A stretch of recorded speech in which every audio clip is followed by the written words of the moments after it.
morning. Like it's something that we all have to deal with, but obviously technology pervades our lives in so many ways. So today, this morning is all about that, us being able to look at these tools and see how we can approach them in ways that actually, as the title is, empower us rather than disempower us. A few weeks ago, Derek was at the Summit of the Future in New York City, and guess who was in attendance? Of course, there was Google's CEO at the same time. And you can see these big tech companies making a pledge. Somehow they already have the memo to support the Global Digital Compact, which, if you don't know about this is an agreement between all of the countries in the UN to support these new digital goals, which is mainly getting people in third world countries who don't have access to internet, don't have bank accounts, onto their system. So they're interested in the biometric surveillance, they're interested in the AI, they're interested in the satellite internet, and making sure you can't get off the grid. Now, this is the most dangerous thing. They understand it's the most critical thing for them, because these are the people actually outside of their control. In Western countries, we may be inside of the grid, but we're also seeing a mass exodus out. So today we're going to be exploring what this future will look like for us. If we're not using the internet, what exactly will we use? Robert will be talking about that with the Beechat radios. If we're not going and withdrawing money out of our bank account, what cryptocurrency will we use? These are all solutions we're going to get a real look at today. So remember to take some notes. At points it can be technical and heady, so take some notes, save some things for later, and yeah, welcome to Empowering Technology. Let's make some noise.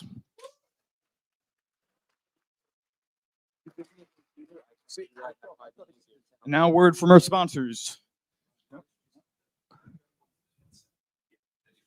We got more time? Can you go? All right, guys. So we're going to hear from Clive to Carle in just a moment. But as I was saying, technology can be challenging. We're going to try to challenge your ideas. I mentioned this yesterday, that we're not trying to create a community where everybody is necessarily on the same page all the time and that outside opinions aren't welcomed. Is that something you guys are okay with? You enjoy having your ideas challenged from time to time? Because we got to recognize that, that outside world, that, I don't know if you want to call it mainstream, because I think it's changing despite what they tell us. But let's say the world that we've been told is the traditional normal world, especially on the internet, tries to encourage us to only have one opinion, right? And in terms of talking about technology, has anybody noticed that, for example, for those of you who are still using Google, hopefully by the end of this morning session, you won't be using Google anymore. But if you still use Google, you'll notice that they've started to test out AI at the top, right? So below, you have the search results, and above it, it has, here's what the AI thinks about your search. The CEO of Google has said that their goal is, when you search, there's going to be one answer, the right answer.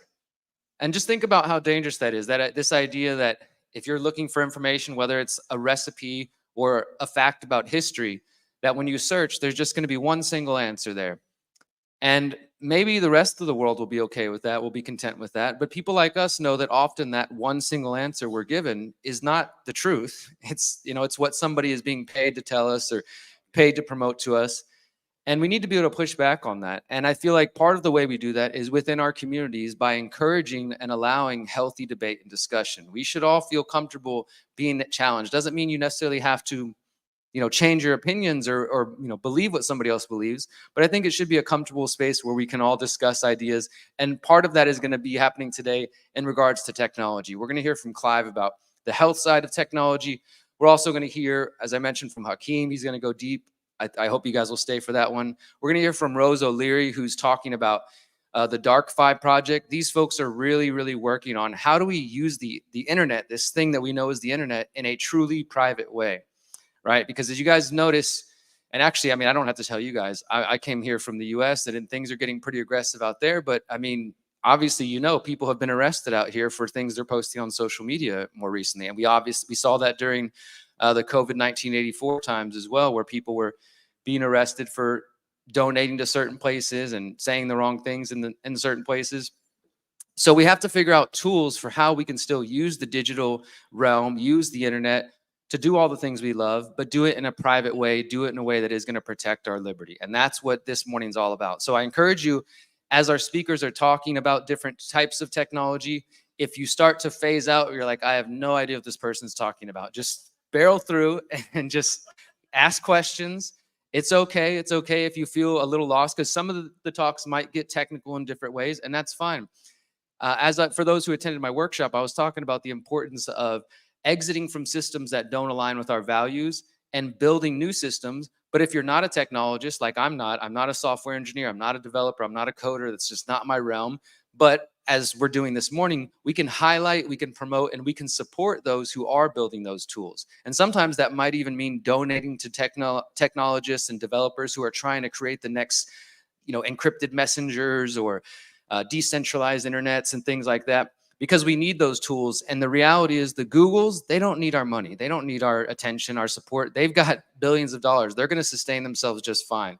But the people like our speakers today truly need our support, because if they don't get that support, whether that's moral support, sharing their projects, promoting them, or sometimes financial support, they won't be able to sustain themselves and they will disappear. And unfortunately, a lot of beautiful projects and tools have come and gone over the years because they just don't have the support, because you're not going to hear about them in your mainstream electronics stores. You're not going to go to those places and find a privacy phone or a privacy laptop. You have to come to an event like this to learn about them. So I just want to invite you guys to open your minds, open your hearts, and support these people who are really trying to carve a new way for us and help all of us who realize that we do need digital tools in different ways. I think we should also rethink our relationship with some of these different tools, whether you're talking about computers, whether you're talking about health technology, and see what you want to interact with. Like personally, I don't use a cell phone. I haven't used a cell phone for years. If I was going to use a cell phone, like my partner Miriam does, we use the above phone because it's a privacy phone. It's all about each of us deciding what relationships we want with technology, and that's going to look different for each of us, right? So with that, let's go ahead and welcome our first speaker to the stage. We're going to bring up Clive Carle to share a wealth of information to us. Please give him a big round of applause.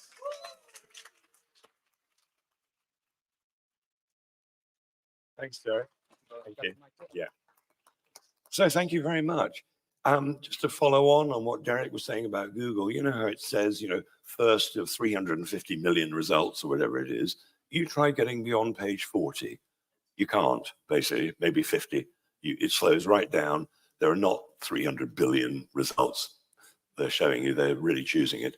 So how I'd like to start is, if you don't mind, I'd like to ask you all a question.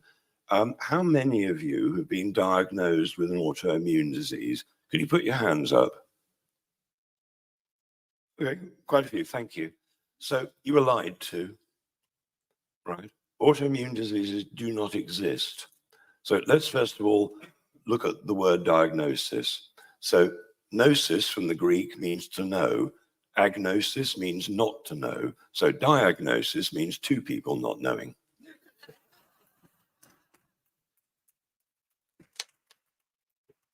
But it turns out at autopsy, the majority of diagnoses were wrong, the autopsy proves.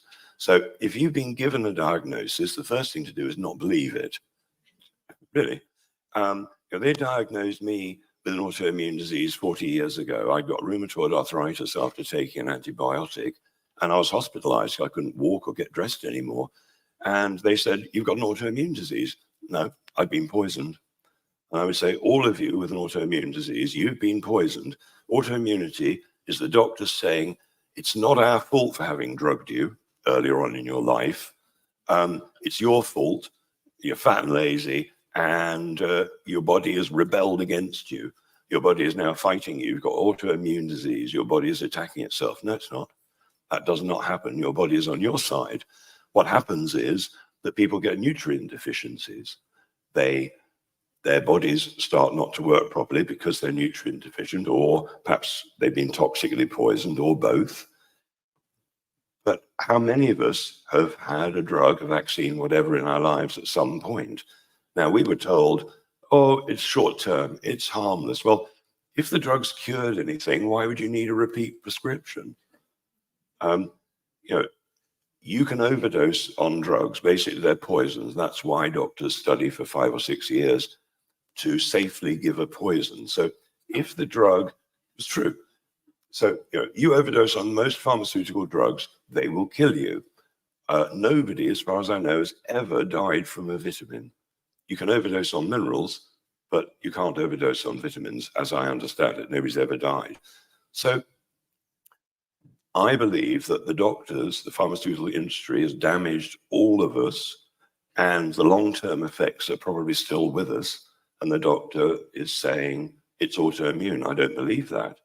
You know, there are only 4 reasons why you can get ill, essentially. There's emotional toxicity from the water, the sky, whatever, mineral deficiency, and physical damage.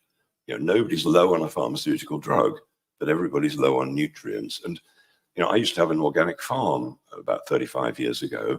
And in that 10 years, I never needed to supplement anything. But now I'm back in England, even though I buy organic food, the soils aren't as great as they should be. And who knows what the chemtrails are doing. So food is very dodgy these days. So you see people going out and buying vitamins and minerals from the supermarket.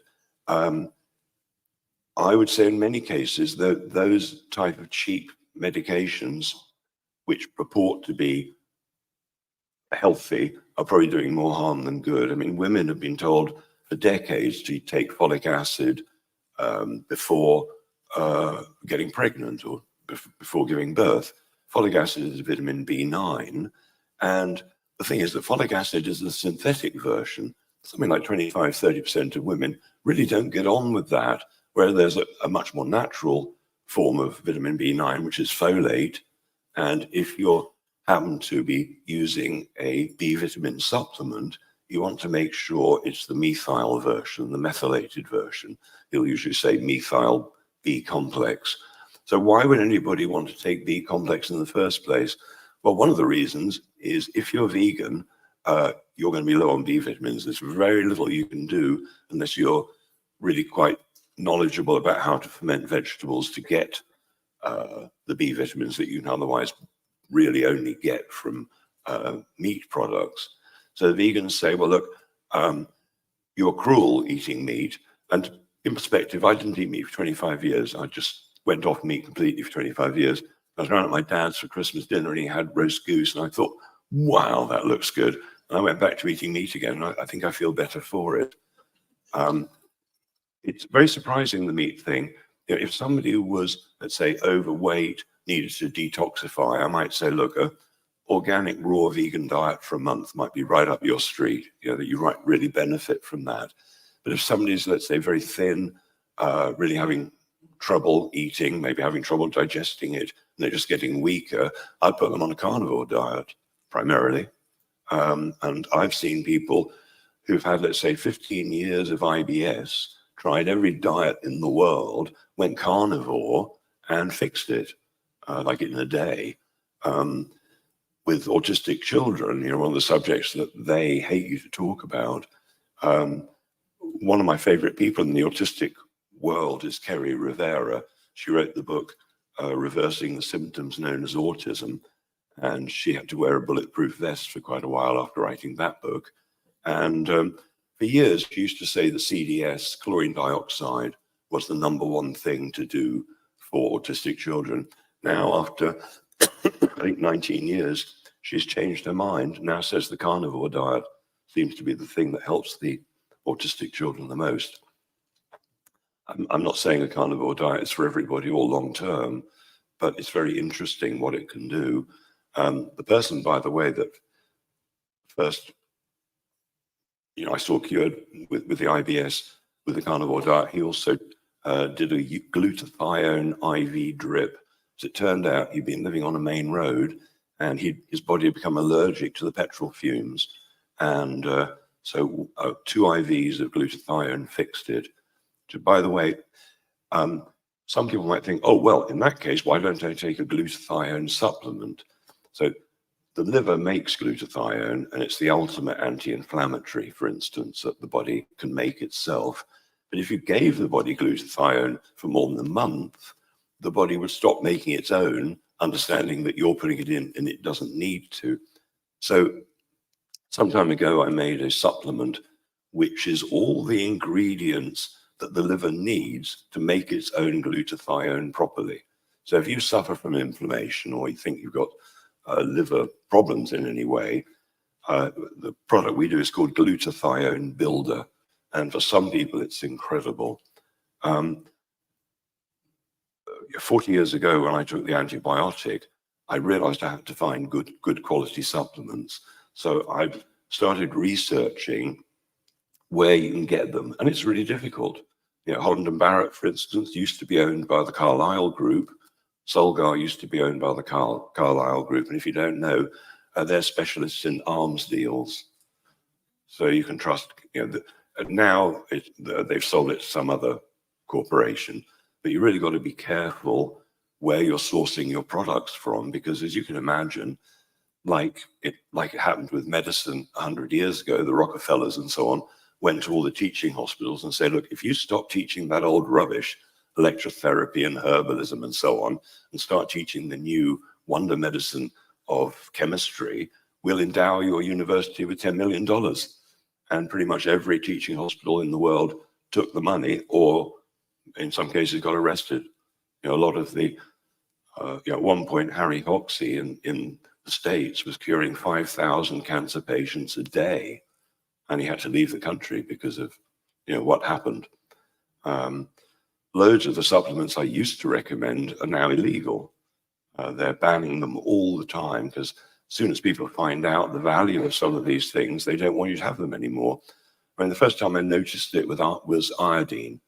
Up until maybe 20 years ago, you could go into any chemist and buy a bottle of iodine, and pretty much everybody used it. If you had a cut or a bruise, while it hurt to paint it on, it was absolutely, it kills every bacteria imaginable. Surgeons still painted on prior to doing surgery.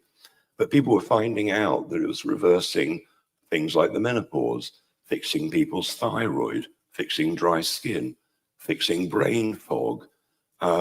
People were realizing that iodine was an incredibly useful supplement.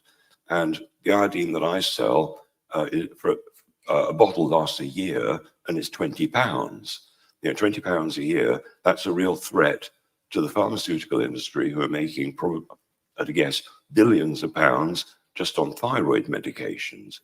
So, in Japan, you might know that up until recently, there was no word for menopause in the Japanese dictionary, because they had so much seaweed, which is full of iodine, that breast cancer, menopause symptoms were just incredibly rare. And the problem is that we are bathing in chlorine, where if you're not filtering your whole house, then each time you have a shower, chlorine is going right in. And as I'm sure you know, chlorine won the Poison Gas of the Year award, 1914 to 1918, because it killed millions and millions of people. And we're supposed to believe that by getting in the shower, in heat, with hot water where our pores open up, and chlorine gas in the form of, well, if you can smell it, it's in gaseous form. If not, it's in liquid form. It's going right in. I put out a video about a year or so ago where I poured 3 glasses of tap water, so chlorinated. First glass, I put a few drops of chlorine indicator drops in, and immediately the glass of water went green. The sort of thing you test if there's enough chlorine in your swimming pool. Second glass, put my fingers in for 5 seconds and pulled them out. I put in the chlorine indicator drops, it didn't go green. Third glass of chlorinated water, I got a thin slice of raw potato, put it in this time for 3 seconds and pulled it out. Chlorine indicator drops, nothing. Where had the chlorine gone? So if you have a bath in chlorinated water, what is happening? Well, it's knocking your hormones for 6, right? If you absorb chlorine, whether you cooked in it, whether you're drinking it, whether you're bathing in it, it's going right in, and that knocks out your thyroid and your iodine levels. Now, if you get your iodine levels low, the symptoms are brain fog, dry skin, menopausal symptoms, and others, thyroid issues. And so a lot of people find themselves putting on weight, particularly if they've been diagnosed with a thyroid issue. And iodine is the magic answer. Why is there all this gender confusion in the world? Why are women not able to get pregnant like they were just a few years back? The chlorine in the water is destroying everybody's hormones. Your hormones are made of cholesterol and iodine primarily. So if you haven't got enough iodine, you're going to have a whole host of problems. And I would suggest that 90% of us are low on iodine, might be more than that. And it can be very quick to fix. But iodine is so powerful, you need to know what you're doing. Yesterday, a lady came up to me and said, I'm doing the iodine. It's fantastic. I mix it with my lemon juice every morning. Unfortunately, vitamin C neutralizes iodine. So for, I think, 6 years, she'd been doing the right thing and getting it totally wrong and absolutely neutralizing what she was trying to do and not getting anywhere. So I've got two websites. One is my supplement website called clive-to-carle.com. Then the other one is secrethealthclub.com. Why I started Secret Health Club was in 2014, I, along with several others, got threatened by the UK government that unless we took all our videos down, that they would fine us up to £250,000. And so, you know, they've been taking people off YouTube much longer than some of you might have imagined.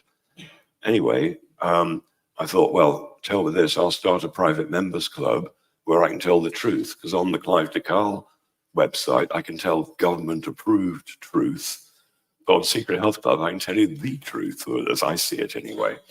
So it's a pay-to-join club. However, because I basically believe that all information should be free, if you can't afford to join it, then you can email me and say what you can afford. If you're totally broke, I'll sign you up for nothing. But the information there, it's been about 10 years in the making now. It's just an A to Z of answers. And there are some fantastic things there. I mean, for instance, how many of you know that children from the age of 5 to 11 can generally often be taught how to see when totally blindfolded? Are you aware of that? Yeah, a few of you maybe have seen some of the videos. So most people have no idea how capable children are. When a baby's born, it has language. It makes noises, subtly different noises. And if you don't listen to what the baby is saying, it will cry. So mothers, fathers might recognize the fact that just before a baby cries, it makes subtle noises. It might go ooh, ooh, or it might go heh, or it might go eh. Subtle differences in sound. On the Secret Health Club Babies and Children page, there's a video of hundreds of babies making these sounds, and each one means something like I'm tired, I've got wind, I want to take a poo, I'm hungry. And the thing is, you know, as a father myself, there were times when the baby was crying and I didn't know what to do. But if I'd known, it was telling me it was hungry or whatever it was. So with the children seeing without eyes, I don't know how many of you might have tried the magic chairs upstairs. If you haven't, you might want to. But part of that is a blindfold, which excludes all light. So you have your eyes open in total darkness. So they put these blindfolds on the children. Sometimes within 5 minutes, they can see everything blindfolded. You know, they can catch balls, they can draw, they can paint, they can tell you what color they're using. It's incredible. So how many talents did we not get exposed to when we were a child? Because if the parents don't know, how can they teach you?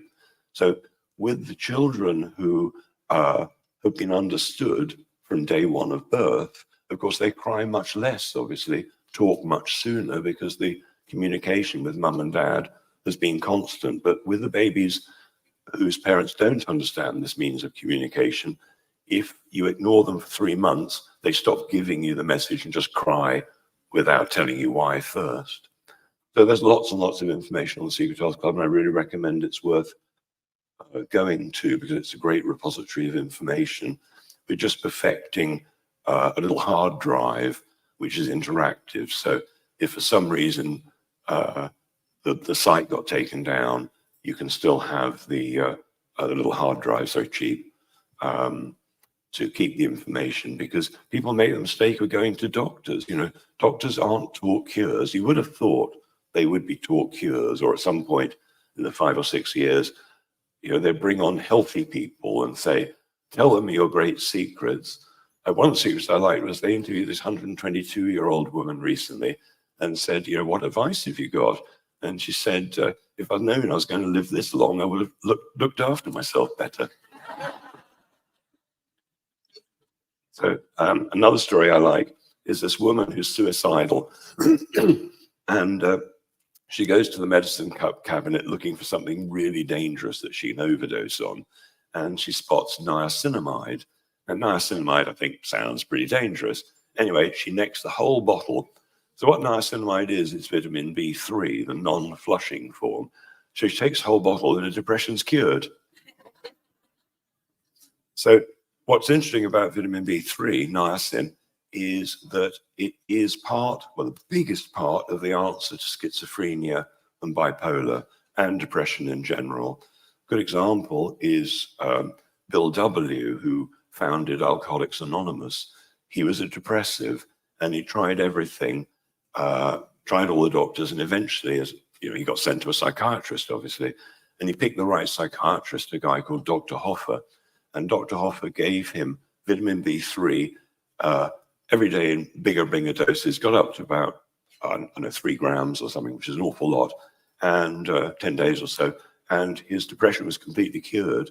And he went back to his organization, AA, which now other people are running, said, good news, I found the 13th step, it's niacin.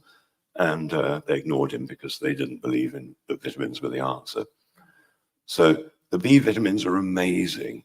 If you're tired, if you're unhappy, take a methylated B complex. If you've got pain, take magnesium. If you've got constant infections, vitamin C and vitamin D. When I just realized that I was low on vitamin D, which is about maybe coming up 20 years ago, I used to get colds every year, or flu, or whatever it was. I only made one change at that point. I added vitamin D in winter. I haven't had a cold since, right? So there are only about 3 reasons really why you get colds. One of them is a zinc deficiency, one of them vitamin C, and the other vitamin D. If you think you've got a zinc deficiency, and you may well have if you eat too much sugar, you may well have if you're not getting enough magnesium, you may well have if you're vegan, you might notice white dots on your fingernails. It's probably more common on children because they tend to binge on sweets at birthday parties. But if you're low on zinc, then you can get colds quite easily. I mean, my understanding of a cold or a flu is that it's actually a detox. When I first came across this idea about 40 years ago, and various friends of mine said, so tired, they're so looking forward to their holiday in the sun. And do you know what happened? They got on the plane, it must have been the air conditioning, they caught some virus, and they got a cold from the aircraft, and they arrived in their destination, they weren't well. So I don't see it that way at all. I see it that their intelligent body kept them running, even though they were really tired and overstressed and overworked. And then they get on the plane and they finally go, oh, I can relax now. And their brain goes, whoopee, perfect time to detox. And all this snot comes out, and they get a temperature and they burn it all off. So I don't think the viruses exist, just in the same way that I don't think autoimmunity exists. Bacteria exists, fungus exists, but they've never isolated a virus. I'm sure, as you all know, they've never isolated the COVID virus because they can't. They've never found it. All those computer-generated images are exactly that. So if all these things are a detox, why is it that I've not had a cold or the flu in 18 or 20 years? I think it's because I'm taking enough, eating good enough food and taking the odd supplement where I'm not getting what I need from the food. And vitamin C is a great detoxifier. Vitamin D is a detoxifier, and it makes you happy. There are so many things that you can do that can change your life literally in a day. I mean, you know, my big thing, my number one bit of advice is to try magnesium as a supplement. It's got to be the right type. And because magnesium basically cured my rheumatoid arthritis 40 years ago, I've had quite a few years to figure out what blend of magnesium seems to work the best. And I've got a magnesium blend, which pretty much everybody tells me is way better than any other that they've tried. It's partly because it's made of the best ingredients I can get. It's also partly because I put enough ingredients in there. You know, if you look at the RDA, the recommended daily allowance, which was worked out, I think in the 1930s, as the minimum that a soldier must get so he doesn't suffer. Not enough to cure anything, just enough to make sure he doesn't start flagging. And they recommended 400 milligrams of magnesium for men, 380 milligrams for women. Now, 100 years ago, or whatever, clearly the soils were much better. The plants hadn't been so hybridized. You know, your great-grandparents, if you'd shown them a head of broccoli, they wouldn't know what it was, you know, because that's all hybridization just in the last few decades. So food has been very empty for a long time, particularly of magnesium, selenium, and a few other minerals. So a lot of people say, yeah, I take magnesium. It says on the bottle, it's absolutely right for me. It says 400 milligrams or 380 milligrams. And I say, well, how much of that is actually magnesium? Let's say it's magnesium glycinate or magnesium malate or something. How much is the glycinate? How much is the magnesium? So in 380 milligrams, you've probably only got 40 milligrams of elemental magnesium. It's one of the cons that the cheap manufacturers use to make you think you're getting enough. So how many magnesiums do I take? Well, the ones I make are about 700 milligrams, maybe a tiny bit more, can't remember. And the essential magnesium in there, the elemental magnesium, is something like 85 or 90 milligrams. So I take usually 6, maybe 8 a day in divided doses, which sounds ridiculously massive amount. If I don't, I've been type 1 diabetic for 40 years because of the antibiotic, I get muscle cramps. But if I take a few magnesium every day, I don't get muscle cramps. It's just as simple as that. But probably most of you might know the magnesium deficiency symptoms. But if I run through them for a couple of minutes, if you've got one of them or more, you're low on magnesium. So it could be that you worry, that you're anxious, you get panic attacks. It could be that you get headaches, migraines, epilepsy.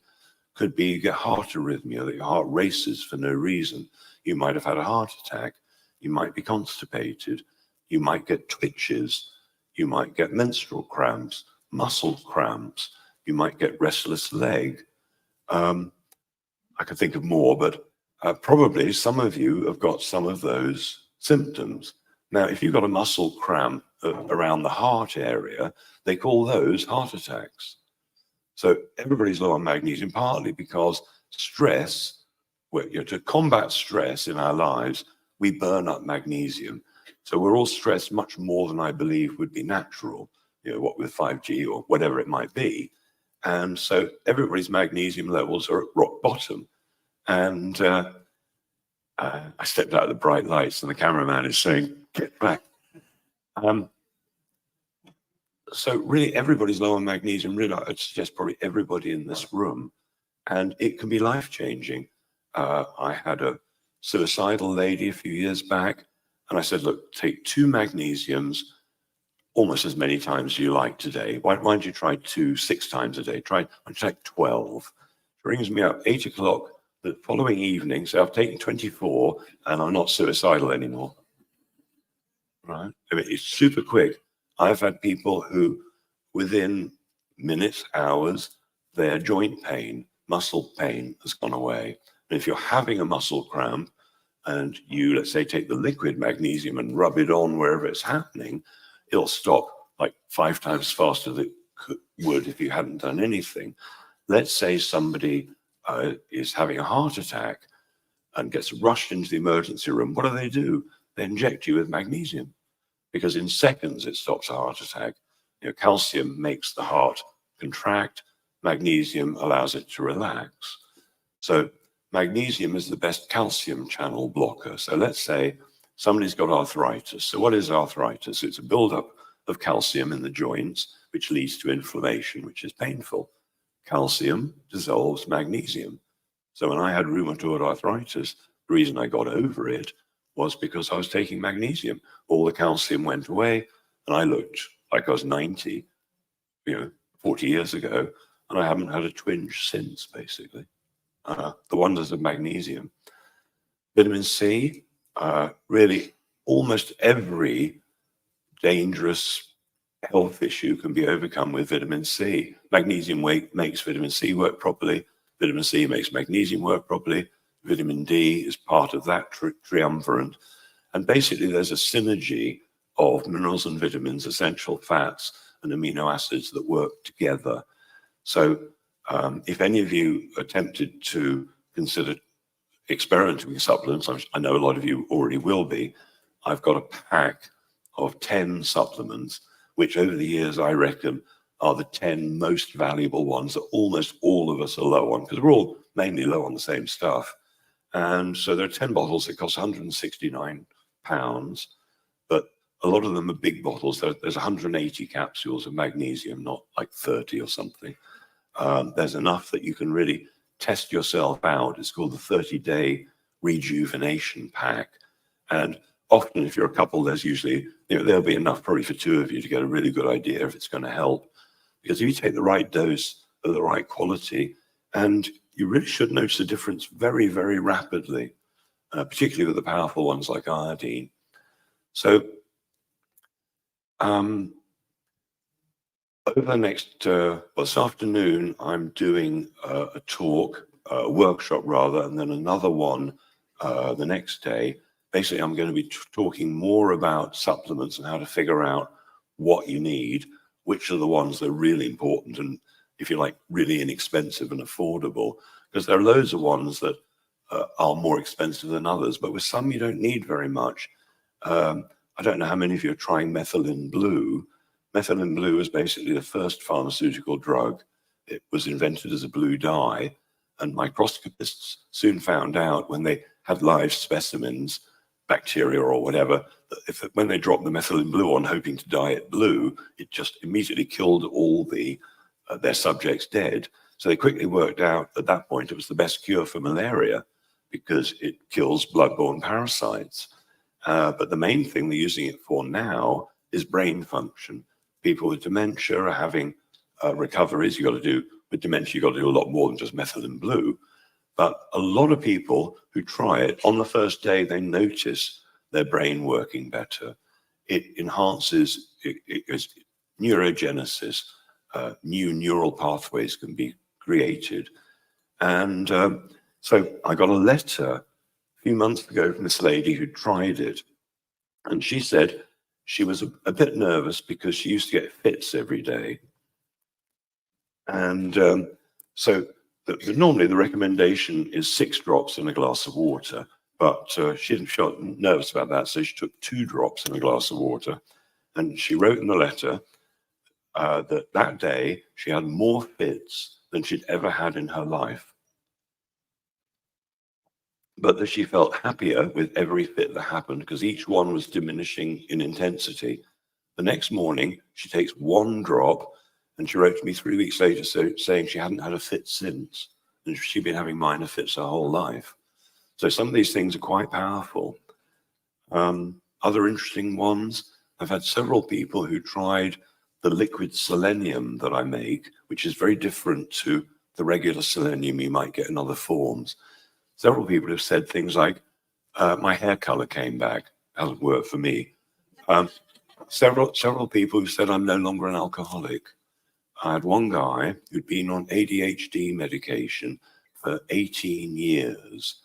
And the dose that I recommend is normally 1 drop every day or every other day. I can't be bothered with that, so I just take 10 drops when I feel like it every now and then.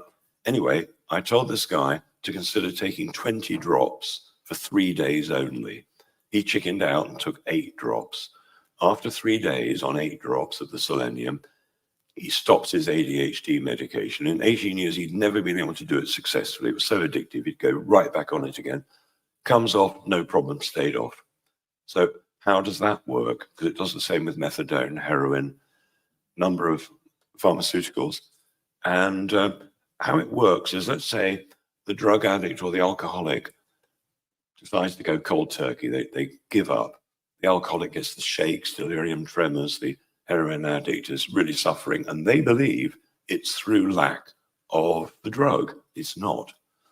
Your incredibly intelligent body that's always on your side, if you're putting in a toxin every day, the body responds by making an antitoxin to help protect you against the poisoning. So the alcoholic, the drug addict, they give up, and the body hasn't worked that out yet. It's still making the antitoxins, and the terrible things that happen to the heroin addicts and so on when they give up is not the lack of heroin, it's the fact they haven't turned off the antitoxins. Selenium in those doses turns off the antitoxins. And in conjunction with other things like amino acids and fulvic minerals, it can make a dramatic difference for anybody who wants to come off a drug. Now, I know I want to speak to you for the next 3 weeks, but unfortunately, so hopefully you might come to the workshops, and before they drag me off, thank you. All right, I better stop. Thank you.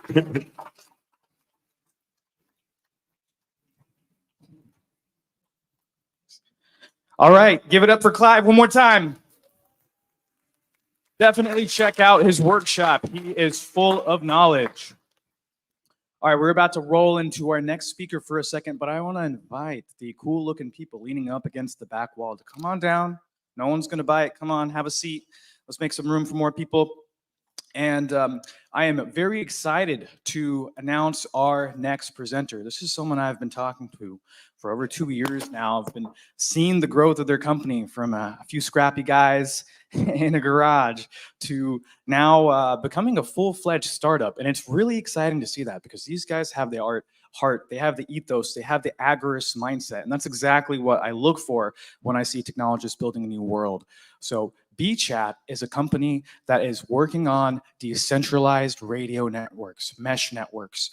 And we all know the only way to access the internet, we have to go through an internet service provider that can see everything we're doing, and we're also reliant on them, right? So for you doing something super sensitive, we might not be able to get our messages through if they stop the flow. And that's one of the real dangers that few technology companies have been able to subvert or circumvent. Well, Beechat is working on a radio network that will allow us to communicate outside of that. They're working on a bunch of amazing projects. And one thing I appreciate about it is it's all open source.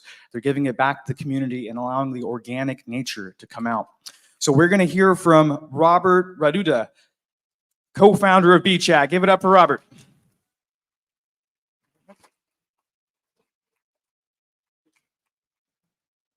Good morning, everyone. So my name is Robert.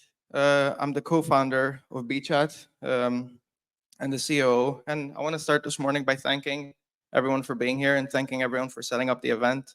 I know it wasn't easy, but just from my own heart, I really appreciate being here. I came here yesterday at 4 p.m. and I loved just hearing the talks, hearing everything about organic farming, and it's just really encouraging.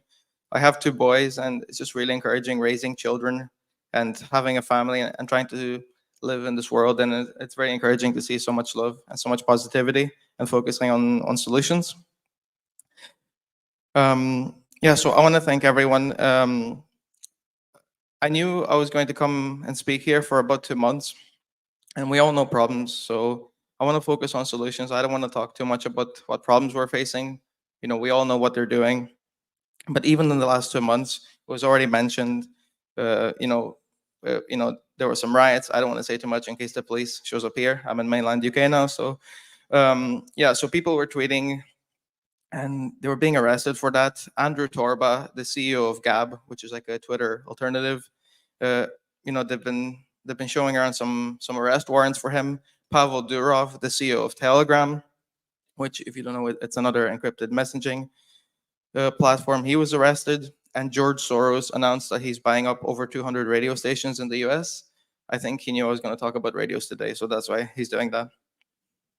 So, and I think we should not take for granted the fact that we can even meet here in the first place, because I think it's great. But I know it wasn't easy logistically to set up this talk, but I think in the future it won't be so easy to just rent a hotel and meet and talk about all these things that they don't want us to talk about. So to prepare for that, to live just joyfully and in a positive way, building solutions until that time, and to prepare for that time, and maybe it won't even be legal to have these sorts of meetings. I want to show you what we've been working on.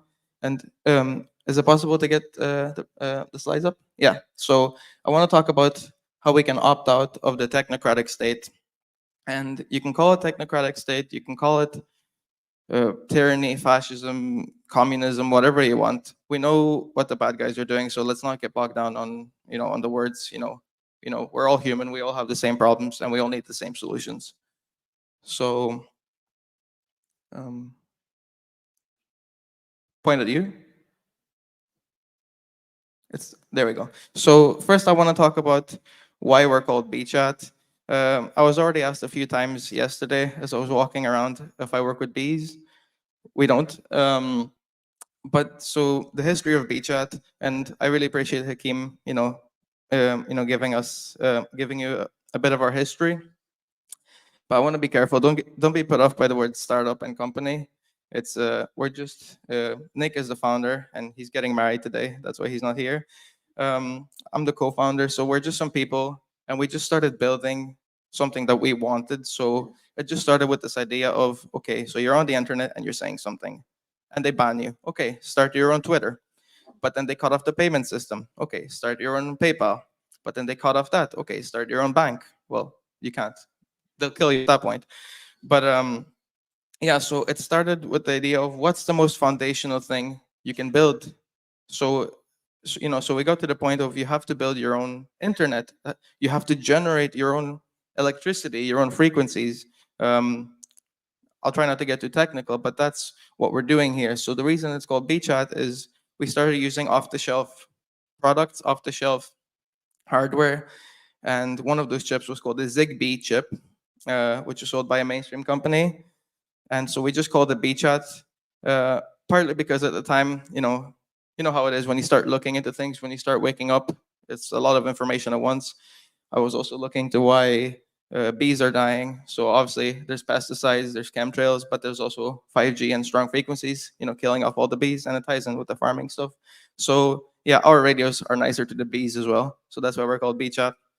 So we started building what we wanted to use personally, what we wanted for our own families, for our own friends, what we wanted to see in our community. So I want to show you what we've been working on, but I also want to talk about the next step, because the next step is an Agora solution. It's a community solution, so we need everyone else to get involved. Okay, so the first thing I want to talk about. Sorry, where am I pointing? There you go. So the first thing I want to talk about is the Chaonic radios we've been working on. So what you're seeing there is just one of the cases we're working on, and for all of these things I'm going to show off, don't get bogged down on what it looks like. It's as Hakeem said, they're all open source, they're programmable. You own this thing, you can make your own solutions, you can get involved with other people, and that's what we're excited about, people getting involved, and both with hardware and software, and making their own programs, their own apps, and implementing it into their own solution. So that's the radio there. It might be hard to see, but it has two antennas there. So let's just get into what this actually is. So this Chaonic radio, these devices mesh together over radio to form decentralized, encrypted, agorist data networks. So I just want to break down a few of those words, just in case anyone's not sort of technologically up to date. So first of all, radio. Why is it a radio device? I've had a few people ask me if it's like a ham radio, if it's like a trucker with a walkie-talkie or something. So the reason why it's a radio device is because we want the most pragmatic, the most practical solution for people. We want to make something that people can buy. You turn it on, and you can just start using it. If you know how to use your phone, if you know how to use any texting app, you can just use it. So we want it to be a realistic solution. So the reason it's radio, all that means is it's using in each area in the EU and the US, Australia, in every region. We wanted to use the strongest possible frequency that's legal, that's still encrypted. So all of this is encrypted, all of this is you can't be tracked, but it's the strongest it can be while it's still encrypted. If we use any a frequency that's stronger, then the government would require a license from us, and a license involves them seeing what you're doing. So obviously that's not an option to do legally. And also, if you put out more power through the device, so you either show the government what you're doing, or it's illegal. That's what they call a pirate radio station. Well, and that's we don't want to put people through that.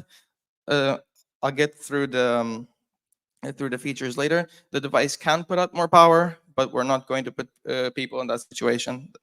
That's a decision that everyone can make for themselves. So, so it's a radio.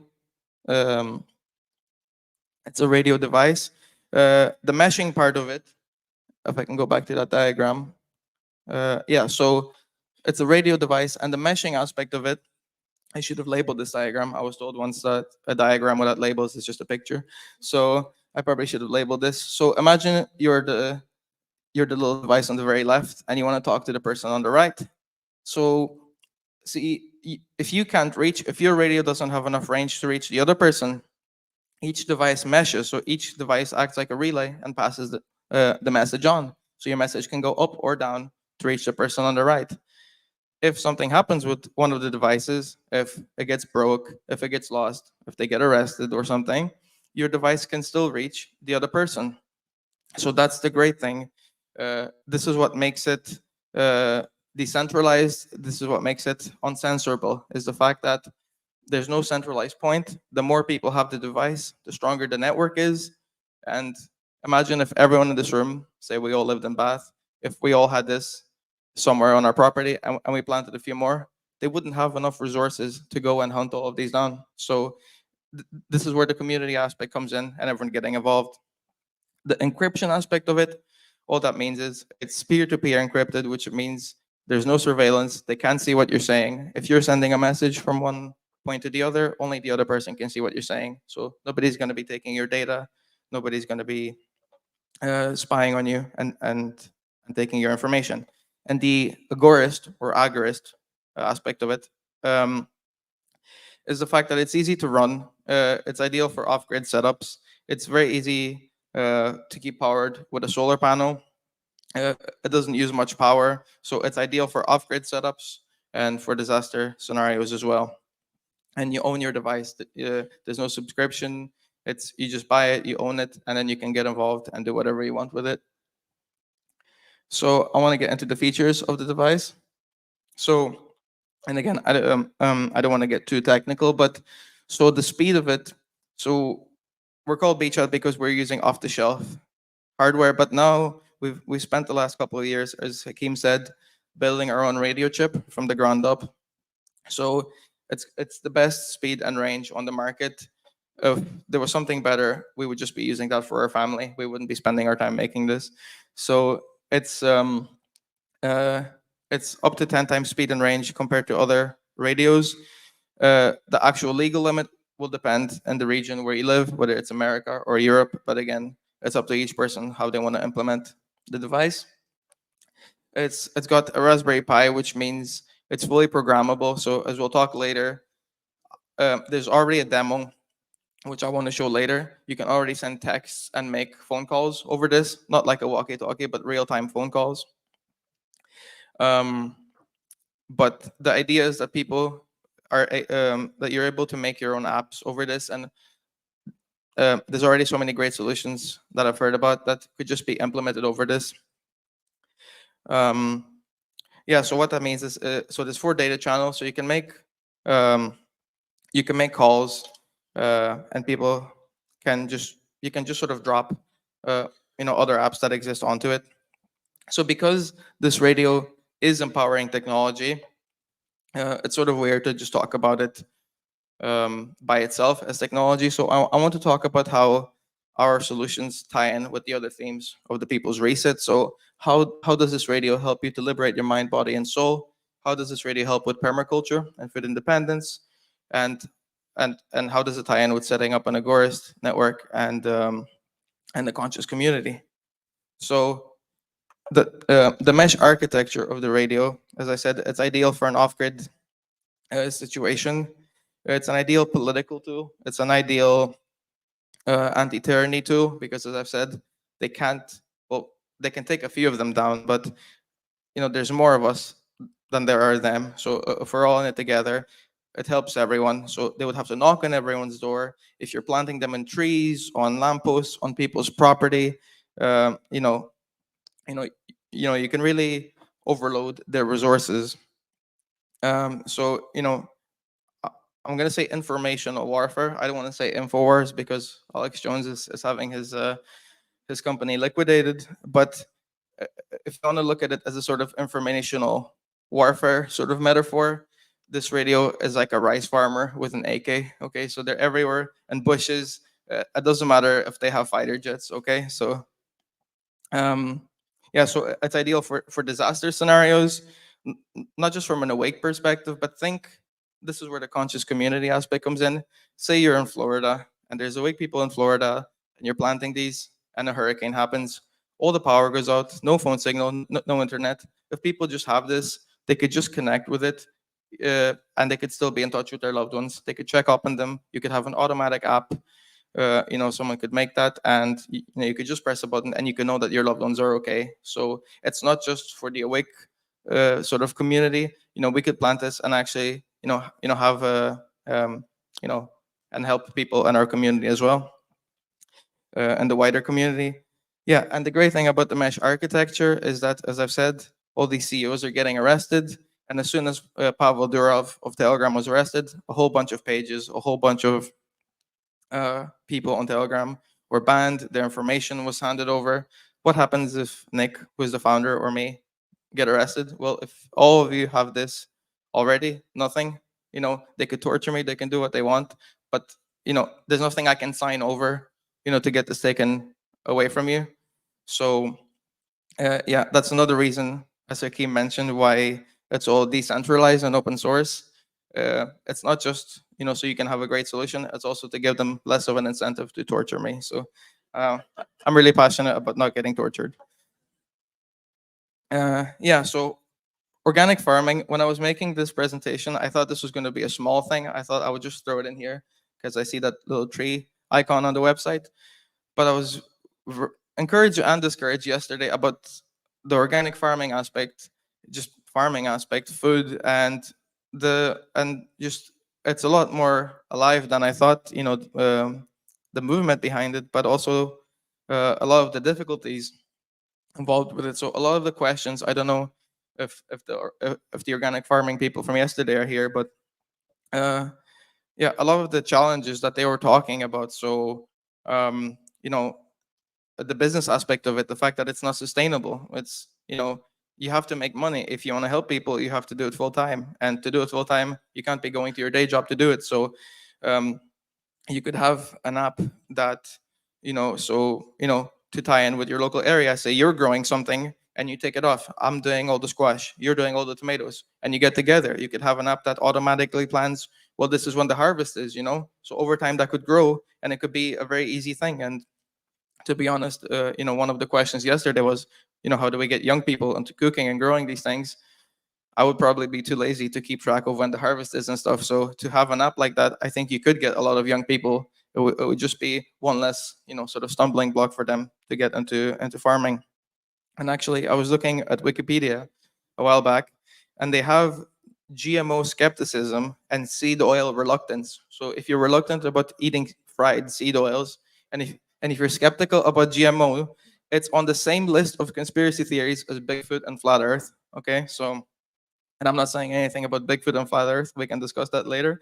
But I'm sure you'll agree there's a spectrum of truth bombs you can take. So not wanting to eat seed oils is yeah. So that's how they're treating that. And we know Klaus Schwab wants everyone to eat the bugs. So organic farming. I mean, they're already talking about it's somehow you're racist and far right, and you're literally Hitler if you want to eat meat. So it's you're a very hateful person if you won't eat their poison. So I think organic farming will be a much bigger part in the future. So through the radios, you can have that radio backbone, you can have that data backbone. If you're getting taken down off YouTube, if you're organic, if your health solutions are taken down, people can still access that. And doing that would form a radio economy. So through doing that, you could have that parallel community, you could have that Agorist network, and you could trade either with your bank account, once that gets taken down, crypto. We could even have an app for trading and bartering. So as Clive mentioned, his secret health club is getting threats, and it gets taken down. If he was willing, one of the solutions would be a few chosen people by him could have a hard drive with all that information. You see, so you access it through the app, and everyone uh, who's permitted could feed that information into the app. So they take one person down, they take another person down. But if 20, 30, if 1,000 people, 100 people have all this hard drive, they could not take that information down. So it's about decentralizing and fragmenting that information. Now, there is a big problem with having a radio economy, with having trading and bartering and crypto over radio. There's a big flaw. Uh, I haven't figured out how you would actually get the government to still tax you on this. So we're going to work on that. But I know you're anxious about that. So this radio economy, so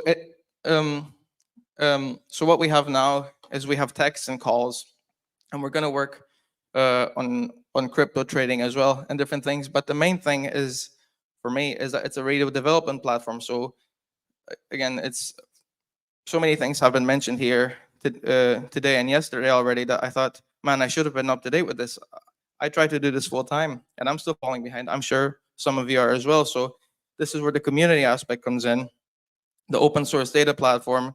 For example, I signed up to the Weston A. Price Foundation yesterday so I could get more information about organic food and eating healthy and health solutions. And I got talking to the man there, and he was helping me find raw milk in my area because where I live in Donegal in Ireland, I don't know where to get raw milk. And again, I'm pretty lazy and I'm pretty scared. Like, if you see a farm, do I knock on the man's door and say, do you have any raw milk for me? I don't know where to start. So he had a raw milk finder. He had a map that where people volunteered the information. Hey, I sell raw milk. So things like that could just be ported over an app. And once once they say you're a Hitler if you drink raw milk, you could still have that information. Freedom Cells, the Secret Health Club, all of these apps could just be ported over on radio. So, and then people could just support those things by just letting the data flow through and giving people access. So that's what I hope to see in the future. So the radio development platform and other apps that could be done as well. One of the things that I'm very passionate about, I hope people will use the radio for, the radio network once it's set up, is sharing suppressed information. So I don't know where we'd be if we didn't have stuff like WikiLeaks and Project Veritas. And actually, this is an aspect of the Awake community that's very close to my heart, because my own sort of journey of questioning the world we live in came from seeing the Collateral murder video that was shared on WikiLeaks, through Julian Assange, through what Bradley Manning did at the time. And there's a long history of, you could call them free speech martyrs. You have Bill Cooper, you have Michael Hastings, you have Edward Snowden, Julian Assange, Duncan Lemp. There's a lot of people that have died and suffered just to get information out there.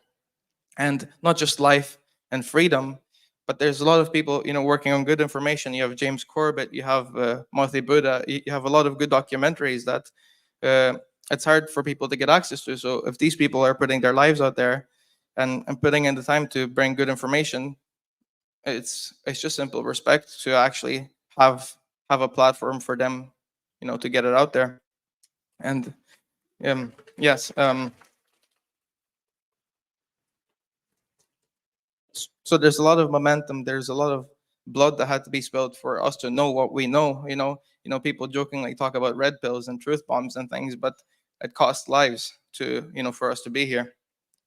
And it would be on my conscience if I was here today and I didn't talk to you about an aspect of suppressed information that has to do with healing your mind, with healing your soul, with healing your body.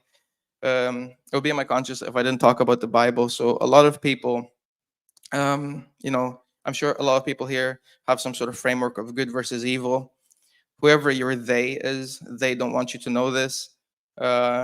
We probably think we're the good guys, and we probably think they're the bad guys. But so I said that my journey into questioning life started with the Collateral murder video when I was a teenager, and I was very encouraged by Dan when he mentioned yesterday that it was only a few years ago that he was here drinking and partying, and he was a different person. And I was the same. I was very angry at the world. But my journey, sort of flourished, it sort of reached a sort of critical point when I saw how much these evil people, doing all these things, how much they hate Jesus. So as I was questioning things, all of these things were piling up in one corner. They want you sick, they want you poisoned, they want you dumb, they want you distracted, they want you lusting and hating and judging and being proud. And all of that was in one corner. And the more you look into it, the more it connects, right? It's all of these evil things click.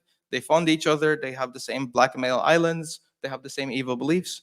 But the only thing that was opposite of that was Jesus as Lord and Savior, not Jesus as a good teacher. And if you look into the evil things, their evil doctrines, the Freemasons, the Kabbalah, the Talmud, whatever documents they come up with, this is the Jesus they hate. And I'm glad it was mentioned a few times today about sort of keeping an open mind. So I'm going to stay on technology, but I wrote a leaflet and there's a few copies outside. So if you want to find me after and talk more about this, I would love to. And I'll just leave you with a quote by Marshall McLuhan. He was a Canadian thinker, and he did some great work with technology and sort of predicting the internet. But he has a quote which has changed my life. He said, "The medium is the message." So I just want to leave you with this. If something's stumbling you, if you have this thought of, yeah, but religion is a tool of the oppressor, religion is the opiate of the masses, religion keeps you dumb, and it's a rule book to just keep you scared, and you're not really opening your heart with religion. I agree. Religion is a tool for that. But people, as we've talked about martyrs, people have bled and people have died to get the Bible. And the popes of the past and the evil religions of the past don't like it when the Bible is translated into people's own languages and you can read it for yourself. So take that with you. The medium is the message. The Bible is not a tool of oppressive religion. It actually stops oppressive religion. And I want to move on now to, so that's our radio, and I'd be happy to show off the calls and the text later. And the next thing I want to show you is the Illyrium chip. So we have the radio, and the Illyrium chip sort of bridges the gap. We've talked about crypto and trading. That's just a small chip. That's the sort of core technology. And I have here in my bag. And by the way, I think I do have arthritis, so I might need that magnesium. It's sort of hard to get this card out. I'll just slide it out. There we go. So, and this is a version in card form. So this is just a simple thing. It's an encrypted open source. Essentially, it's a small computer, really, because you can still program it and put different apps on it. But of course, one of the things people would be interested in is just if it's Bitcoin or whatever crypto you want, it's just making it very easy to use crypto in an anonymous way. And this is once again where the agorist community conscious effort comes in. It is going to shops, going upstairs to the Agora market, and saying to people, here, have this terminal. It's just an app on your phone, and let me pay with crypto instead. You'll be taxed less as well. Yeah, so imagine the sort of community effort of going from shop to shop, going on the high street and saying, would you be interested in having this Illyrium app and letting me pay for your goods and services with crypto instead? Yeah, so there's a cold wallet aspect to it that you can use your crypto. I'm not going to throw all those acronyms at you. All that means is it's just it's a programmable mini computer. It's auditable by the community. So even if you don't understand the program, you can get someone you trust. They can look at it and they can say, yeah, they're not spying on your transactions. The cold wallet usage of it is one of the main things, but a way in which you could use Illyrium, I think, to free your soul and to keep the human aspect of life. Some things have been mentioned about AI, and some of you might have heard about dead internet theory. So there's a lot of the content on the internet is not actually human. It's just AI makes things for you to see. You respond to it. It takes your information, and the way you responded to it, it feeds you back more information, and it creates that loop of you're getting angry, you're getting lustful, you're getting envious, you're getting proud, all in that circle, and you just, it's like old man screaming at the sky. You're not actually talking to anyone. So I think one of the great uses of this, because you need physical access to this, would be to have sort of group chats and communities where you need physical access to actually enter, and that would keep out AI and botnets and a lot of fake stuff. So at least it would keep our sort of internet spaces more human. So that's the two things we've been working on. We've been working on the radio devices and on this card, which sort of physically bridges the gap. And I want to talk about what's next. The devices are not for sale yet, but they will be. And when they are, we want to partner with people like Hakeem. We want to partner with like-minded people, because we want them to benefit as well. And I think it's important to stay close-knit. And this time, I don't think it's a time to try and be successful on our own. I think it's, this is much bigger than all of us. And I just love the way everything, ties in with economics and health and technology. So when we do start selling, we are hoping to sell through Hakeem and a few other like-minded partners. If you know anyone, please reach out to us. We would love to see what people are doing. We would love to have engineers put their apps on this. And we want to start selling dev kits as well, so people can start experimenting with this. And I've been talking here about what we've been doing so far with Beechat, but at the next talk, I would like to stand here again, and I would like to tell you maybe in a year's time and 2 years' time what people have been doing with Beechat. I'd love to just show you how people are benefiting from this. So as you listen to the next talks, as you listen to Hakeem, as you listen to Rose O'Leary about DarkFi, and just throughout the rest of the weekend, think how those solutions could benefit from having that radio backbone. And if you do find something, put them in contact with us or tell them about us, and we would love to get in touch. So thank you very much, and enjoy the rest of your weekend.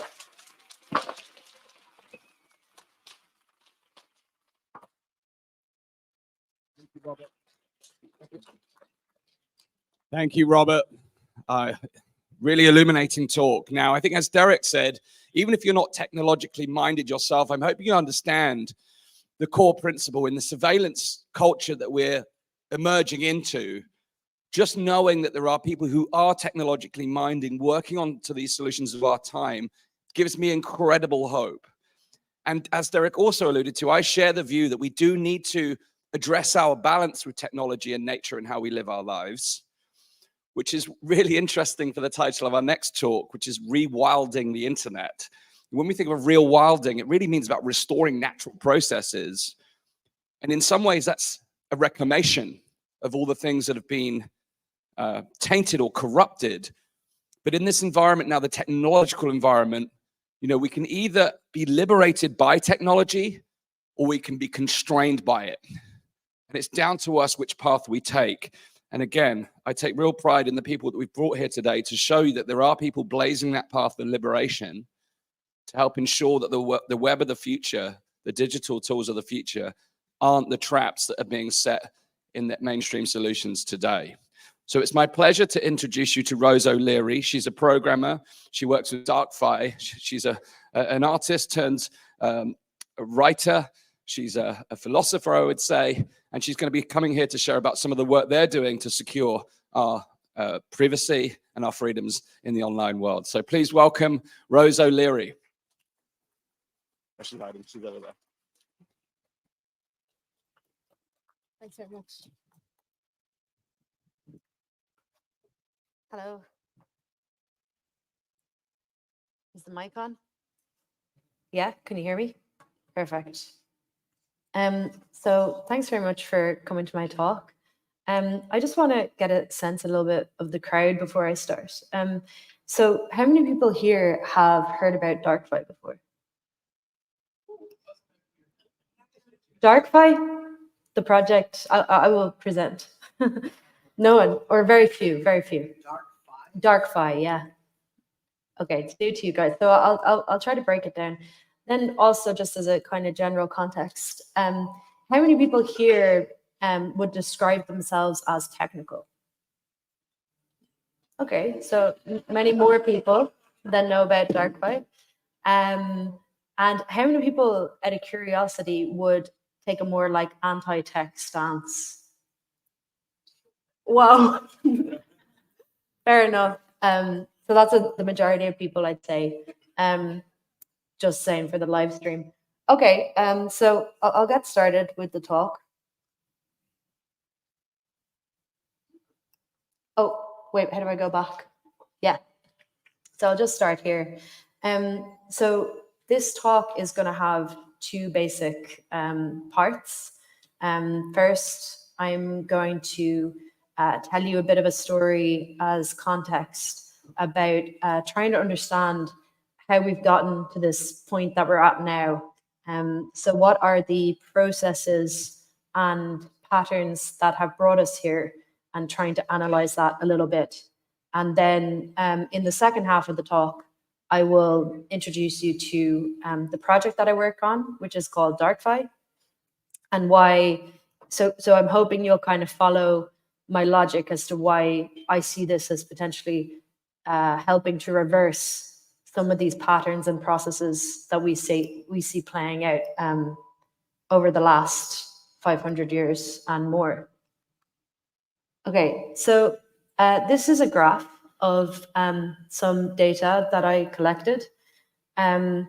This graph indicates, so it shows in the corner there, you can see that the different lines represent different countries. So there's Ireland, Northern Ireland, England, Scotland, and Wales.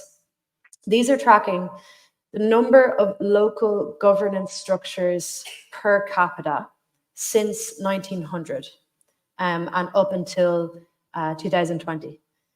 So what we see here is a kind of like shocking and steady decline in the number of governance structures per capita in all of these countries.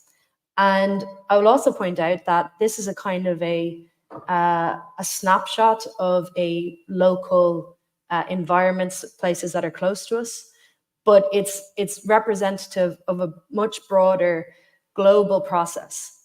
And it's not just the local governance structures that have declined over the past 100 years. There's many graphs that I could pull up that look something a little bit like this.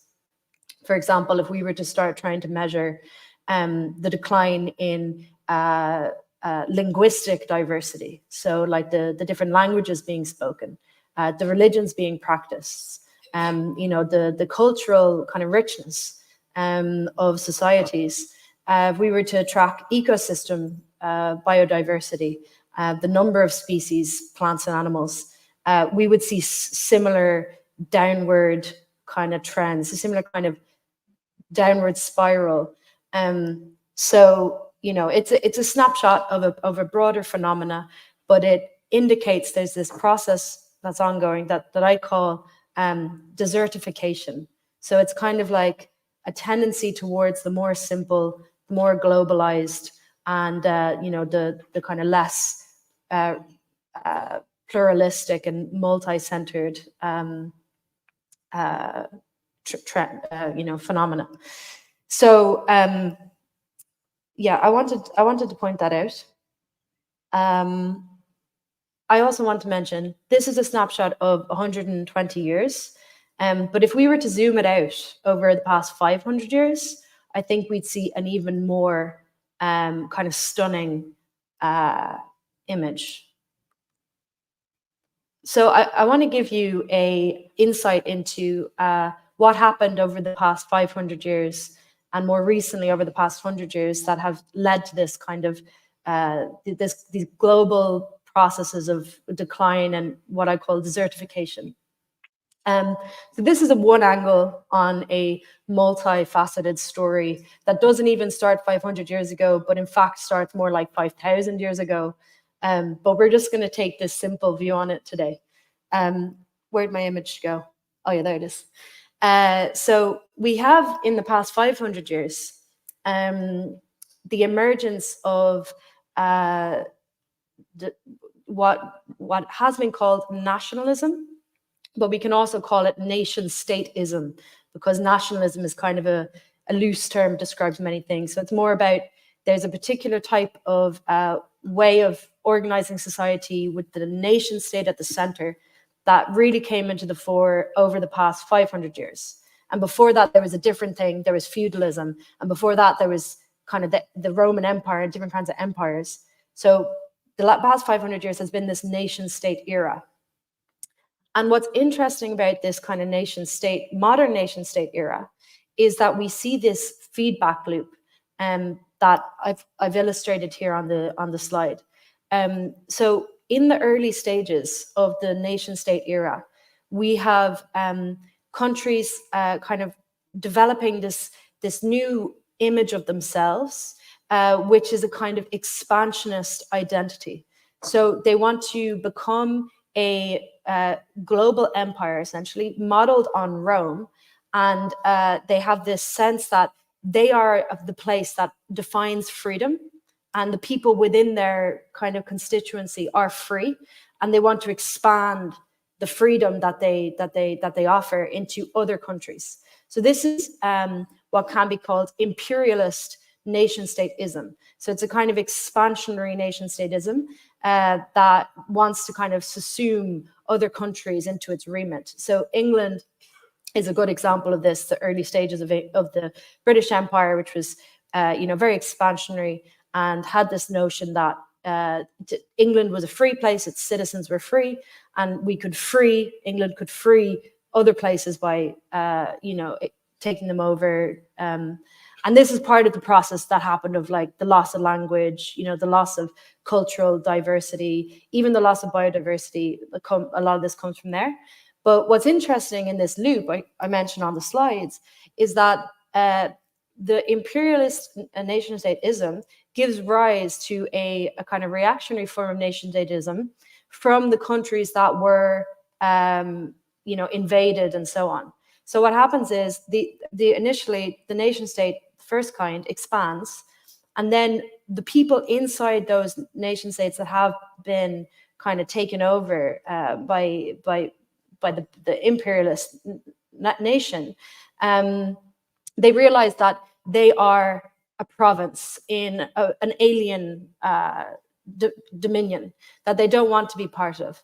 And they start this process of, we want to be our own nation and we want to be our own nation state.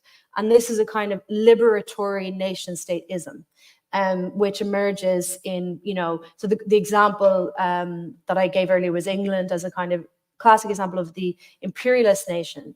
And then you have these other nations like Ireland, Scotland, Wales, Isle of Man, who are forming this kind of liberatory nation stateism in reaction. So they say, we want to have our own nation state. We don't want to be part of that one. But what's kind of tragic about this feedback loop and this cycle is that they're trying to reverse the processes of desertification that have been imposed on them.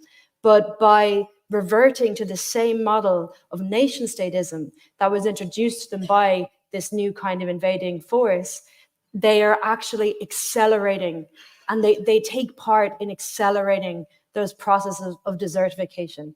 So again, to give you an example, in Ireland, there was the Irish language was the extinction process was first set into place by the British invasion, but then it was really kind of segmented by the Irish government who and their failure to kind of emphasize the importance of the language. And through the Irish government, this process of subsuming everything around the centre, and this loss of local governance structures, and with the loss of local governance structures, the corresponding loss of cultural diversity, of ecosystem biodiversity, and all these desertification processes. So, I should point it here. So what's really interesting is that coming up to the millennium, these kind of liberatory nationalisms or nation-stateisms, which are concerned with kind of overcoming the imperialist legacy, start to realize this. And they start to realize that actually, it's contradictory to solve the problems placed that have been created by the nation-state with other nation-states. So they start to question, what are the things we can do? How can we genuinely reverse these processes and kind of restore power to the peripheries? There's some kind of a paradigm shift that happens in the thinking around this that I think we're all kind of partaking in, which is presenting us with potential solutions and ways out from this global desertification process. And that's something very interesting. So how do we begin to reverse these processes? So there's at least two parts. One is affirmative and the other is creative. So there's a need to affirm the people's power. And what I mean by that is part of how these processes have become so embedded is because by taking people's power away, you're also giving them the mindset of a disempowered mindset. So it creates a kind of feedback loop where they become, you take the power away and it actually makes them more kind of less sovereign in more than one way. So they become less sovereign by virtue of having less power, but also because they begin to think in a less self-sovereign way. So by affirming and restoring the people's power, we're already doing something to kind of regenerate that necessary agency that people need over their lives. So it's by surveilling people and turning them into the kind of masses and the mass consumers that are extracted from and kind of fed on by global capitalism, they literally become that thing. So part of reversing these processes means, affirming the genuine kind of like liberty and potential of humans to take their own power back and to start living in a self-sovereign way. So, that's kind of where dark fight comes in. We don't need permission to do this. We don't need to wait for anything to happen. We can do it, and we are, and you are, by asking these kinds of questions. So we have the tools today to actually start living in a genuinely self-sovereign way, and begin to restore this kind of lost richness of culture, society that have occurred.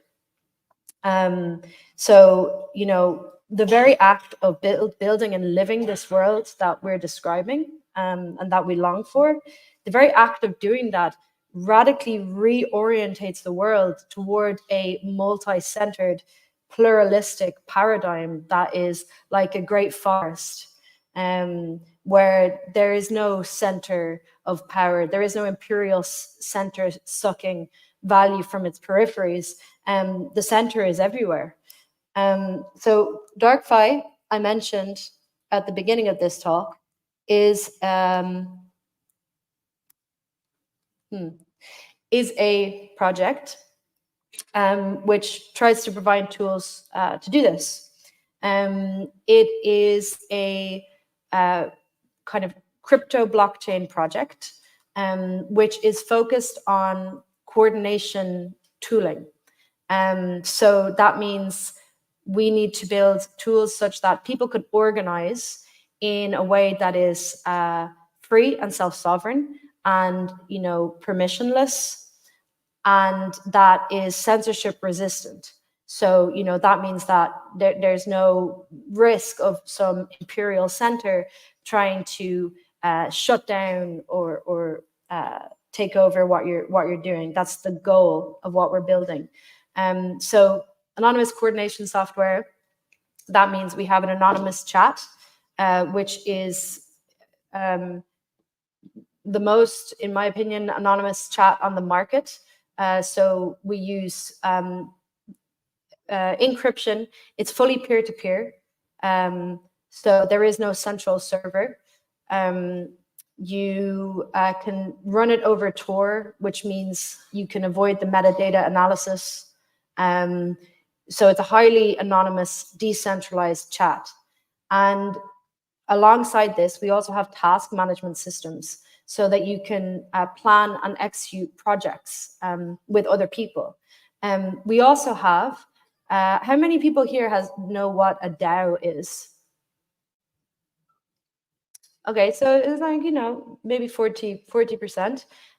So a DAO is a crypto kind of phenomena, which is basically it allows any group of people to coordinate around a treasury. So it's a way to spend money in a collective way.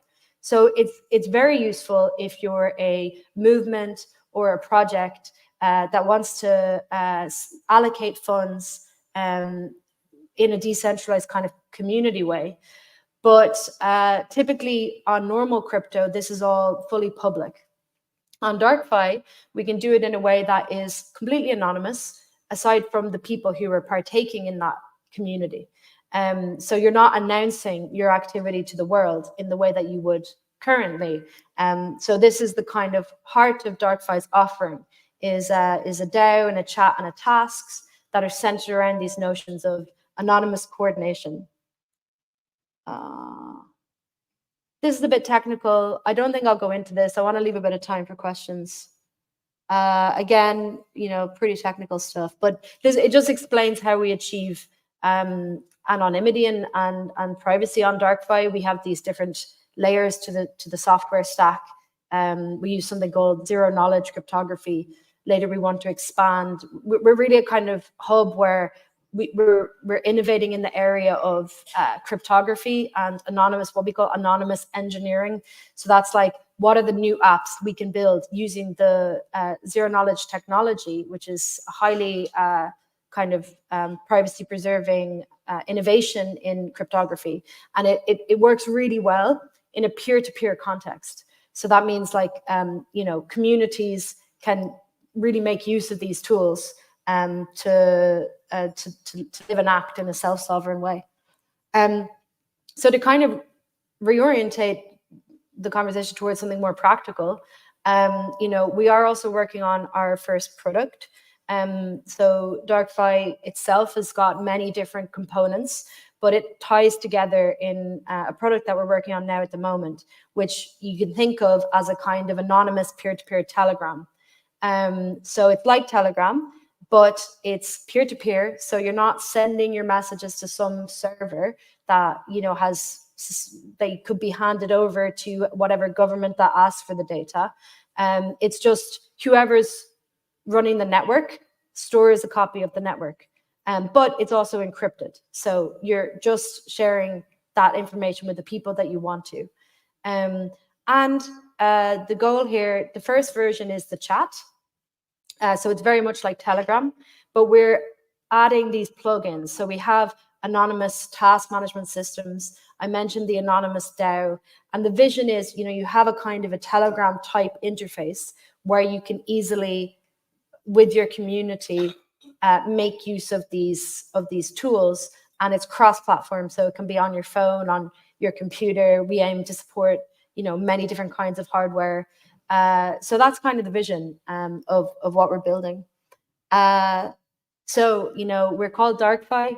I like to say the dark, has been kind of falsely aligned with like things which is scary and sinister. That's another example of a kind of a misinformation and a corruption of the true nature of darkness. Darkness is about fertility. It's about regeneration. The darkness of a forest or ocean, or even of the darkness of space. Dark is something that's full of potential and full of mystery and beauty as well. So that's what we mean when we say DarkFi. And we have a little phrase, "Let there be dark." And for me, it means let there be life. So let there be dark. Thank you.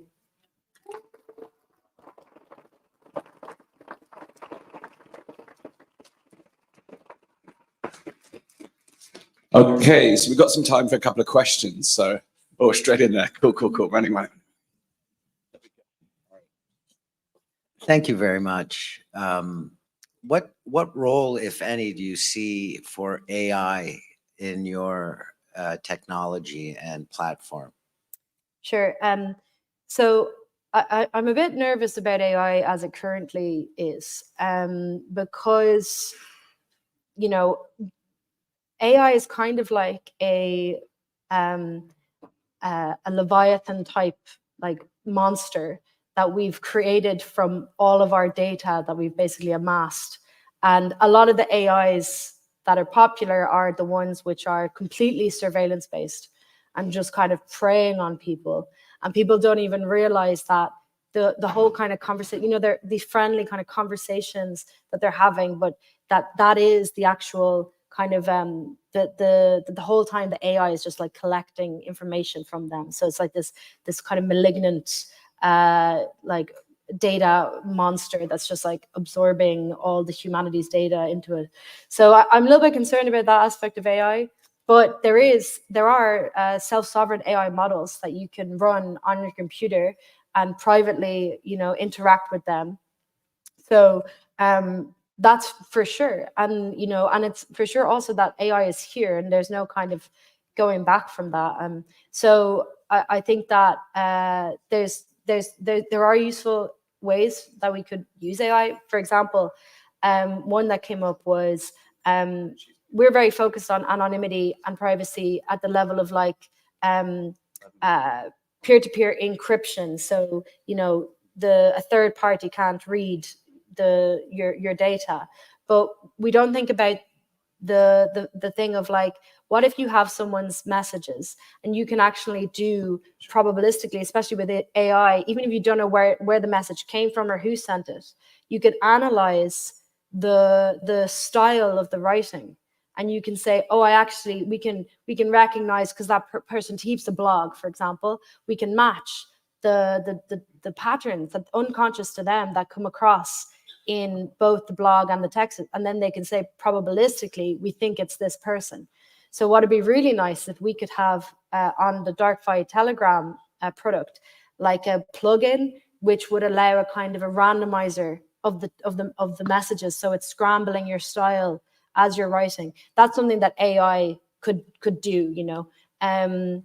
Then there's probably other interesting ways, but it's not my my area. But I do think it's one of those things where, you know, it's technology has the tendency to it gets invented somewhere and eventually it just kind of spreads, and, you know, it has all sorts of unexpected aspects. So I'm a little bit scared of the AI, but I'm sure there's going to be some parts that are actually quite liberatory that I'm not prepared for, you know, because that's just the kind of nature of technological disruption. So we'll see what happens there.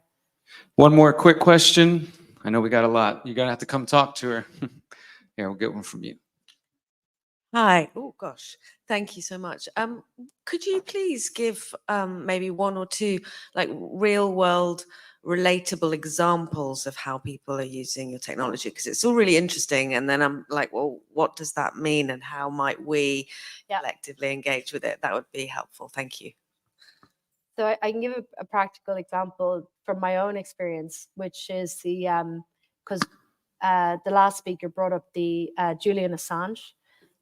So Assange, there's a whole kind of history of how crypto has supported him throughout the years. But most recently in 2021, a group of us created something called the Assange DAO. And I mentioned DAOs before. So basically the Assange DAO, our motive was we wanted to free Assange by all means necessary. And that was around the time where it wasn't looking good for Assange. They had approved some extradition to the US and his health was really bad. He just had a stroke. So a bunch of us got together online and we said, we're going to free Assange. And the way that we're going to do this is through a DAO. So basically it went a bit viral and a lot of people sent money towards this DAO. And eventually it aggregated some 55 million that was gathered in this treasury in support of Assange. We ended up sending that money to a foundation which paid for all his legal fees. They did some really interesting kind of legal cases that I don't have the details on, but I think they did stuff like suing the CIA.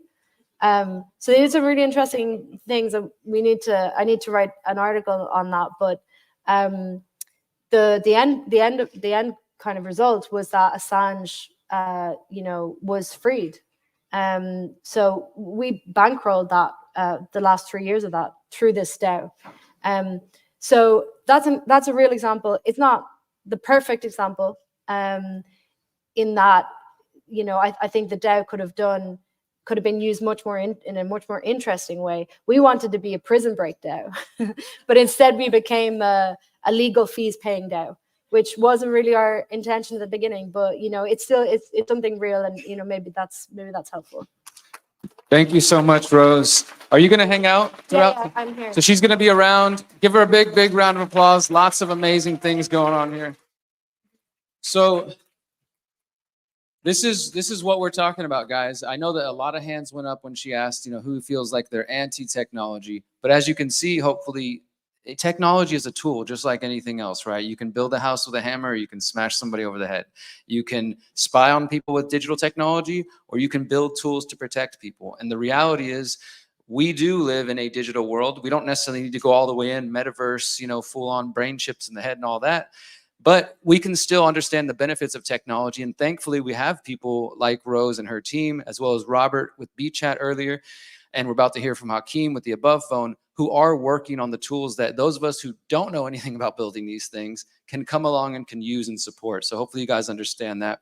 I just want to make a couple of announcements before we go to our last speaker before our lunch break. I want to encourage you to conserve your energy today. I know we have long days with speakers and workshops, but tonight in this very room, we are having the People's Reset concert, and this is going to be a full-on amazing experience. We're going to have 4 performers. In fact, does anybody know who DubFX is? If you don't know him yet, I encourage you to come find out, because he's an international touring artist who's been traveling around Europe and the UK and Australia for almost 20 years now, performing in the streets and in clubs and in festivals. He just arrived. We just welcomed in. He's going to be closing things down tonight. So I encourage you to conserve your energy to come back tonight around 7 o'clock for the concert. And for those at home, I'm sorry, you got to come join us next year. Let's make some noise and encourage everybody to come back. If we do this again in the UK, well, maybe let's start there. You've experienced about a day and a half of what we call the People's Reset. Do you think we should do this again? Is this something we should continue to try to do? Dan, we got to make it happen, Dan. They want it to happen. Guys at home, we want you here next time. And honestly, truly, we want to take this international. Right now in my email are some folks who are trying to get us to bring this to Australia. I'm a little weary about going to Australia, but we'll see. And some folks have talked about New Zealand, Portugal. We really want to take this solutions-focused movement worldwide, because as we were talking about last night, a lot of people are concerned about problems and they're stuck on the problems and they don't see that there are solutions. But we need more and more of our brothers and sisters to see you're not alone. There are solutions, and we need to put our energy into that and not just focusing on the problem. So we're really, really blessed and thankful to be here. And I also just want to take a moment to thank one of our sponsors, because without those sponsors, we wouldn't be able to do this event. Dan and I have talked about this. I mean, this event, to put on in all transparency, is upwards of £55,000 to be able to arrange this, to welcome all you lovely people, to pay for hotels, to pay for speakers, to pay for the production staff. And let's make some noise for our production staff here, Steve and Carl, Pushback. And to all the volunteers, we've got an amazing team. We really wouldn't be able to do this without our sponsors. So I just want to make a note of the Weston A. Price Foundation. Anybody familiar with Weston A. Price Foundation? You can find them at westonaprice.org. They've been around for over 20 years now, and obviously they're based on the work of Weston A. Price and talking about nutrient-dense foods and trying to bring people back to health, much like we heard from Clive earlier. So they are one of our sponsors that helped us make this happen. We're really grateful for them. I believe they have a table upstairs, and I encourage you to go check them out at westonaprice.org.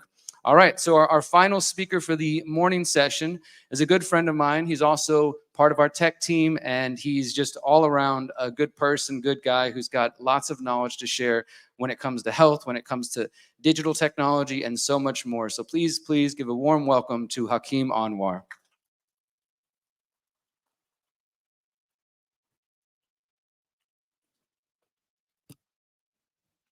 Check 1, 2. Hello, everyone. How's everyone doing today? We feeling good? How's your legs feel? You want to get up with me and stretch a little bit? Let's get a little goofy. All right, let's start with our hands at the bottom, and let's go ahead and breathe in. Let's reach up towards the sky. Reach up to the Divine Father. Feel that energy coming down. Stretch it out. Stretch out that side body. And bring your hands down. Arms up again, make a toroid. All right, now let's get a little twist action going. Left to right. Don't move your neck, just your torso. This is going to be great footage for later. I hope I get memed. Feels nice, right? All that sitting and learning. We got all that development of the brain. Let's make sure we get that same energy in our body. Everyone feel good? Yeah? All right. Excellent. Let's get into this. Can I get my slides up, please? So my name's Hakeem Anwar. I am proud to say this is going to be my 6th The People's Reset. Before it was The People's Reset, the Greater Reset. And I've been involved in producing the event with Derek. I've been there since day one. And what an honor it is to join you here in the UK and see this movement go worldwide. We've been through a lot of ups and downs, and just growing with that, and also running a company at the same time. It's a wonder that I'm still sane. I'm honestly I'm not sane. I'm in the middle, but if I didn't have these practices that I'm going to talk about today, life would be a whole lot worse.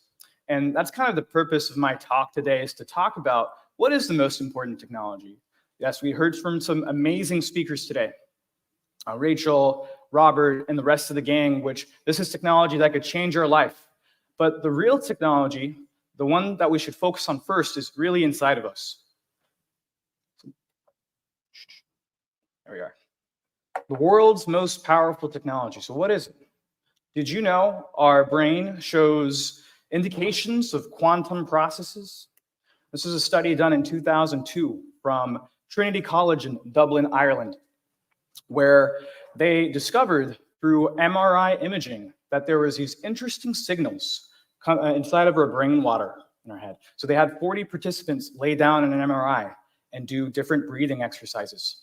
They were attempting to study whether quantum entanglement exists in the brain. And quantum entanglement is 2 pieces of matter being able to influence each other at a distance. And what they discovered when they looked at these MRI, the signals were actually showing signs of an EEG, a heartbeat. The brain water was showing signals of a heartbeat. And the interesting thing was, you can't see this in an MRI. It's not possible. So how was it happening? Well, the researchers noticed something interesting when they looked at the timing. It was when they had the subject actually be conscious of their breathing. And so they were changing the signals inside of the water in their brain due to that. So what does that mean? That means our brain could be quantum computers, and consciousness can affect matter. We're sitting inside the most powerful computer that there is, and it has the power to change reality. It has the power to change matter. Now that is very exciting, my friends. And so the focus here for this talk is, how do we develop these internal technologies so that they're more powerful, so that they're more clear? So when we have all these things we need to learn, as we've seen over the past 2 days, all the farming, all the technical knowledge, that we can show up as our best self, so that we can retain the information, and so that we don't have to study, so that comes easy. And that comes from developing this internal technology. Now, the problem is we've got this badass computer, right? We came out with it. We kind of don't know we're inside of it. Where's the documentation? That's the first thing that you do when you're working with a new piece of technology. You get the documentation. No one ever gave us a documentation for the human body. We had to go and figure it out ourselves. Where does it actually live? Well, we can look to different ancient texts, like the Tao Te Ching, the Vedas, and you see that they were trying to give us hints along the way, but we just kind of forgot. Now we don't pay attention to those texts anymore. But what's really cool throughout the research for this talk is I discovered these ancient texts are coming back into mass consciousness. And what's more than that, they're evolving to be accepted by more people. And with that, they are becoming more adaptable. They're becoming more, we need them. We honestly need them, because our lifestyle today is harmful. We're dealing with more poisons than ever. If there's a time we need these ancient practices of breathing, movement, meditation, and contemplation, it is now. And once we work on this energy body, we'll see the difference. So where is this documentation? All right, I'm going to pause for a second. If any of you know me personally, I'm a technologist, and I'm kind of going out of my lane here. Hakeem, what are you doing? Why are you talking about health? Well, a little bit about me. So I'm the founder and CEO of Above Phone. We are a freedom-focused technology company. Again, we've been sponsoring the Greater Reset from the very beginning. We're here in person. We have a booth upstairs, and we make all these different products, hopefully so that humanity can use technology to free itself, to empower itself, and to exchange with each other. Now, I just want to mention really quickly, this is the first time our team, our Above Phone team, has met each other in person. We only knew each other on the internet. We hadn't even seen each other's faces, and we're not weirdos. That was good. We met in person. We're all right. We're a good bunch. But it really made my heart warm to see the team getting along. It felt like a family. I don't know if they're here in the audience. Are you guys here? They're upstairs? Okay, they're doing their jobs. They're doing their jobs. Okay, so I'm just going to mention this very briefly, and could we put the slides back up? This is going to be our products. I'm going to only speak for a few minutes about it, but if you're interested in the technology, I'm going to be doing a workshop right after this talk. So that's going to be upstairs in the activators room, where we're going to get hands-on with all these products. We also have a special promotion for anyone who's interested in a privacy phone.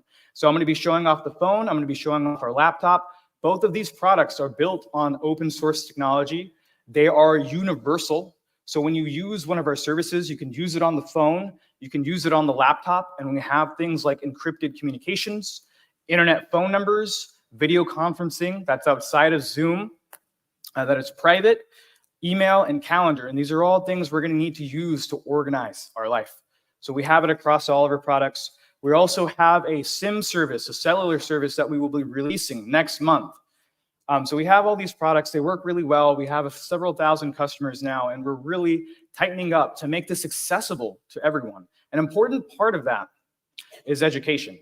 You can get the shiny new gadget, but who's going to teach you how to use it? That's why when you get one of our products, you get FaceTime, you get real life video call time with people. So I highly encourage you, come check out our booth and come out to the workshop after this talk.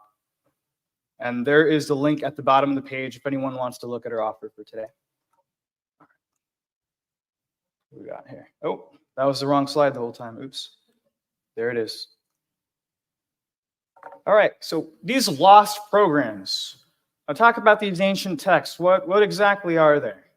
Well, metaphorically, if we're staying with the computer thing, we're in this giant computer. What are the programs I need to write? What are the inputs that I can actually control? Where's the joystick on this thing? Oh, no, not that one. Well, there's only a few inputs that you can have. You've got your breathing. You've got the movement of your body. And there's other practices we'll get into. And I'm not an expert on any of this. I'm just scratching the surface. But with the lifestyle I live, I wouldn't be able to do the things I'm doing if I didn't have these practices. And there's some things in here that might resonate with you. There are some things that won't. Take what works for you. Don't take all of it, right? This is your journey. Our souls are all different. Our bodies are all different, as we'll see. This is something completely personal to you. The other thing I noticed when doing my study for this is that this ancient wisdom is only passed down from student to teacher. And it's only in recent eras that we're seeing this knowledge reach mass consciousness. You used to have to beg the rishi, this is thousands of years ago, the ancient yogis, the rishis in the Himalayas, students would go to their feet and beg, please, can I study under you? Can you teach me the breathing secrets? And only then would they be inducted, and they would study for them for years, for a decade, before they were initiated as yogis. Now, we're starting to see you can find this information online. That is really exciting. That doesn't mean, though, this should be your only source of information. I encourage you to seek out these practitioners in person. We need to keep these arts alive. We need to bring them forth. And the beautiful part is, I'm constantly thinking about the darkness that's happening in the world right now, how there are human souls suffering from being trapped in a place, from being restricted from food and water, and having their lives threatened every day. What I'm going to talk about today cannot be taken from you. No matter what, it's going to stay with you. You're going to have movement to do it. You're always going to be able to breathe. So it is something that cannot be taken away. We don't have to worry about tyrants coming after these things. And also, they're completely free. It's always a good feeling. Oh, slides, please. All right, breathing life fully. So we're breathing in right now. Maybe we're not so conscious of it. But does anyone want to take a guess? I kind of messed this up because it's on the slide. Does anyone want to take a guess how much a person normally breathes? 12%. About half a liter, which I learned. There's an imperial pint, because we're in the UK, right? That's about a beer. And that's about how much you're breathing. You want to guess how much your lungs can actually hold? Up to 4 liters. That's like 2 of them American Coke bottles, you know? And we're only using 12%. So I've been thinking about my own progress and my growth, and I feel like I'm like 20 to 30% of my fullest potential. What if I breathe at 100% of my capacity? What if I breathe? What if I start with that? And so there's this thing called the tidal volume. That's the average amount in and out. That's about half a liter for healthy people. I remember when I was growing up, I was this obese little kid in middle school, and I had asthma, so I couldn't play sports or anything like that. And they took me to a children's hospital, and they had me blow into a tube. And it was really hard for me, so they had a game where you're supposed to get the ball up, and I really sucked at it. And I just realized recently, they never taught me how to breathe. That wasn't a fair game, you know? Teach me first. So what if we used our vital capacity, which is the tidal volume, which is our normal breath, the inspiratory volume, and the reserve volume? What if we combined all of those together? That would be 4 liters. So we use 12% of our total breath. Why don't we use more? Let's talk about the 3 types of breathing. We will get hands-on. We'll get lungs on today. So this is the 3 types of breathing. This is from Kriya Yoga. And some of you may know this, but essentially there are 3 types of breathing. One, there's the belly breath. This is where you push your diaphragm outwards and downwards, and it creates space in your chest cavity, and your lungs naturally fill that. And so this is actually the most efficient way to breathe, because you don't have to try very hard to push your abdomen out, but create a lot of volume for your lungs. Then there's middle breathing. This is what we typically do when you're unconscious, or maybe you're in a stressful state. You're doing this chest-based breathing. And this is using the intercostal muscles inside your ribs. So your ribs go out and up. And this is a decent amount of volume for the effort you're putting in. Now, the last stage is a little secret that not many people know about, but it's the upper breathing. That's your shoulders and your clavicle.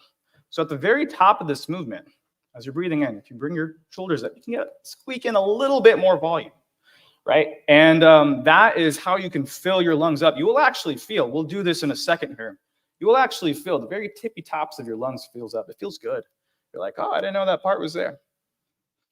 You do get the least air for the effort. So we're going to try this here now. I want to start by just take a few normal breaths in and out. And you want to focus on letting all of the air out of the lungs at the bottom. Just make sure all the air is out. Back in. And in another breath, we're going to try that. The harmonious flow of these 3 types of breathing. So you do the belly out first. Let's let all the air out. And breathe in. And feel it fill up your belly. Go into your chest. And at the top, put the shoulders in, up. And it's going to be a little weird at first. It's like riding a bike. It's not going to be the most smooth. But eventually you want to get to the point where that flow is harmonious. Try that for a few seconds. How does it feel? How does it feel? And you should notice your brain start to slow down. I notice a sensation in my third eye. It feels like a magnetic pulsing. My teacher at home says there should be, the most important part is ease. There shouldn't be any strain at all. So that means holding the breath kind of like you shouldn't even be able to hear it. It should be smooth.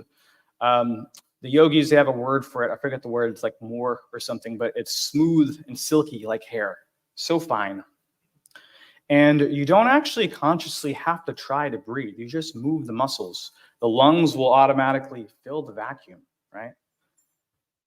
Most importantly, don't mouth breathe. That I say the nose is for breathing. The mouth is for eating.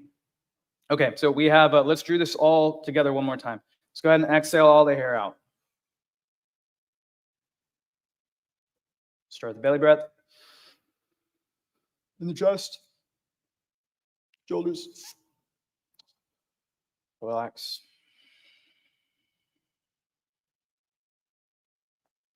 All the way at the bottom. Hold 2 seconds. The yogis say that they don't measure a person's life in seconds or minutes. They measure it in the number of breaths. We have a finite number of breaths. So make your breaths long. Make your breaths slow. You'll live longer. Another really cool thing about pranayama is I thought, the reserve volume in your lungs. No matter what, do you know you can't exhale all the air out of your lungs? There's always going to be about 0.2 liters in there. And the kind of the story to me was, no matter how these tyrants try and squeeze us with taxes and restrictions, everything that life throws at you, you've always got a little bit of air in there. You always have the breath. So you can always come back to that. And we will need it because, my friends, we're going to be going through challenging but beautiful times. Slides, please. So let's talk about yin yoga. Has anyone heard of yin yoga? Show of hands. Excellent, cool. So I'm preaching to the choir here, but so this is a new style of yoga, and it takes its roots from alchemical Taoist practices. So yoga is traditionally,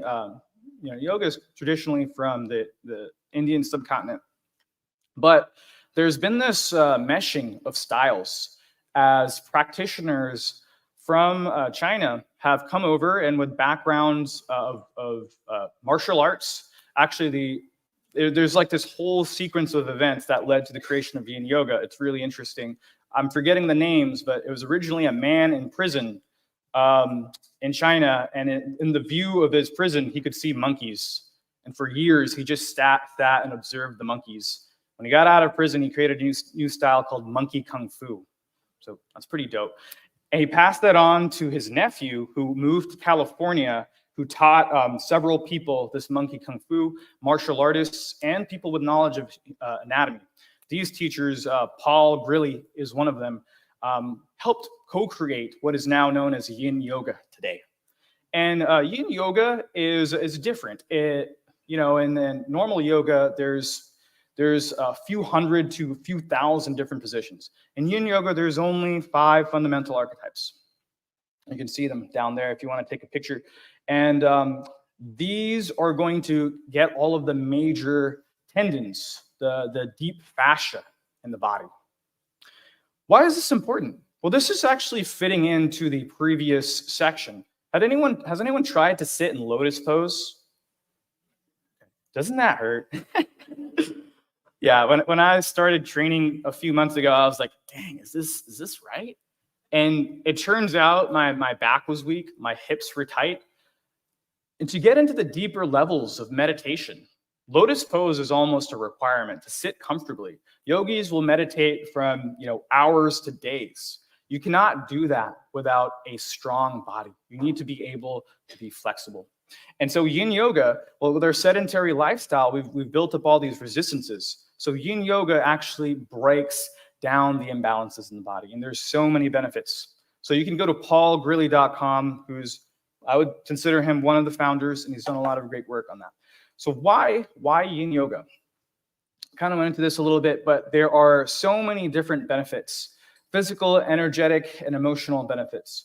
For me, I carry a lot of tension in my hips because I'm on a computer 14 hours a day like that. And so when I do this hip work, a lot of things start to happen to me. One, my body is like, you bastard, I got you back for this. Feel the pain. And I'm like, I'm so sorry, please. Yin yoga is supposed to be uncomfortable. It's supposed to be uncomfortable. You're supposed to feel the pain. You're supposed to feel the discomfort. You're not supposed to feel the pain. I'll preface this by saying, if you feel pain, maybe don't do this. Maybe ease off. And there's this concept in yin that is going to the appropriate degree. So it's finding your edge. Our bodies are all different, but this is very important to stretch and massage the deeper connective tissues of the body. Does anyone know what fascia is? Yeah? Yes, a lot of people have heard of that. Well, in anatomy books, there's not that much devoted to fascia, even though it holds the entire bodies together, even if it holds our capillaries, bones, and muscles in place. But yin yoga is directed to break up the fascia. And it also clears up the energy blockages in the body. In the systems of Qigong, or the systems of energetic yoga, the nadis, all of these different energy pathways in the body, these will break up and allow the energy to pass freely, which will give you more energy. It also is excellent for your joints and getting more joint mobility. So these are all things that we need, because as we age over time, our bones fuse together. We start to develop more collagen in our fascia, which makes them tighter, and we lose the elastin, the different components of our fascia that allow us to be flexible. And so you start doing this, your muscles will get longer. Your muscles will get longer. And it also, yes, it prevents your bones from fusing together. Next slide, please. Not too far. All right, so check this out. This is more of Paul Grilly's work, but on the right-hand side there, you see a femur. You see the top of the femur. Those are two different left femurs, and you'll notice the angle that it attaches to the hip varies by up to 40 degrees. Up to 40 degrees. No two bodies are the same. Everyone is different. There can be a whole range of things. So when you start to do these practices, don't try and imitate the pose. There are some poses that are going to be much harder to obtain, as you can see. On the left-hand side there, you kind of see towards the front. So when you see these the sacrum, these hips there on the right-hand side, you see the hip sockets on the right one, just you see them right in front. On the left one, you don't see it at all. So there are some positions that are going to be a lot easier than others. So again, this is finding your edge. Okay. All right, cool. Let's talk about, this one's for the guys. This one's for the guys. Let's talk about retaining your power. When I was growing up, I had to struggle a lot with being introduced to like lower, depraved sexual energy, and it took me off track for quite a bit. And this is an issue that's near and dear to my heart, because I mean, I've moved past the regrets with that, but I see what it's doing to the next generation, and I see how pervasive sex is in our society, and these carnal, these lusts, these hedonistic pleasures. And as I've grown, I've gotten a little bit more wisdom. I've realized this is not the way to enlightenment, and it's also depleting our life force energy. So for us guys, especially, I can't really speak for girls, but I'm sure there's energetic practices. All of these ancient sciences, all of them talk about semen retention. All of them talk about semen retention. Now, when you look up studies, that's actually, apparently it's misinformation. And they point to content. It's actually harmful for you. You should jerk off all the time, right? It's insane. But the main yamas in yoga, which are these are your personal values. These are the values of the yoga. Even one of the main yamas is brahmacharya, which is continence or abstinence, or not using your energy sexually. And there are a lot of different leakages that can happen when you're focused on sex. There is also these great people who have talked about the importance of conserving your sexual energy, like Swamiji, Swami Vivekananda, who is responsible for bringing Vedanta yoga to the United States.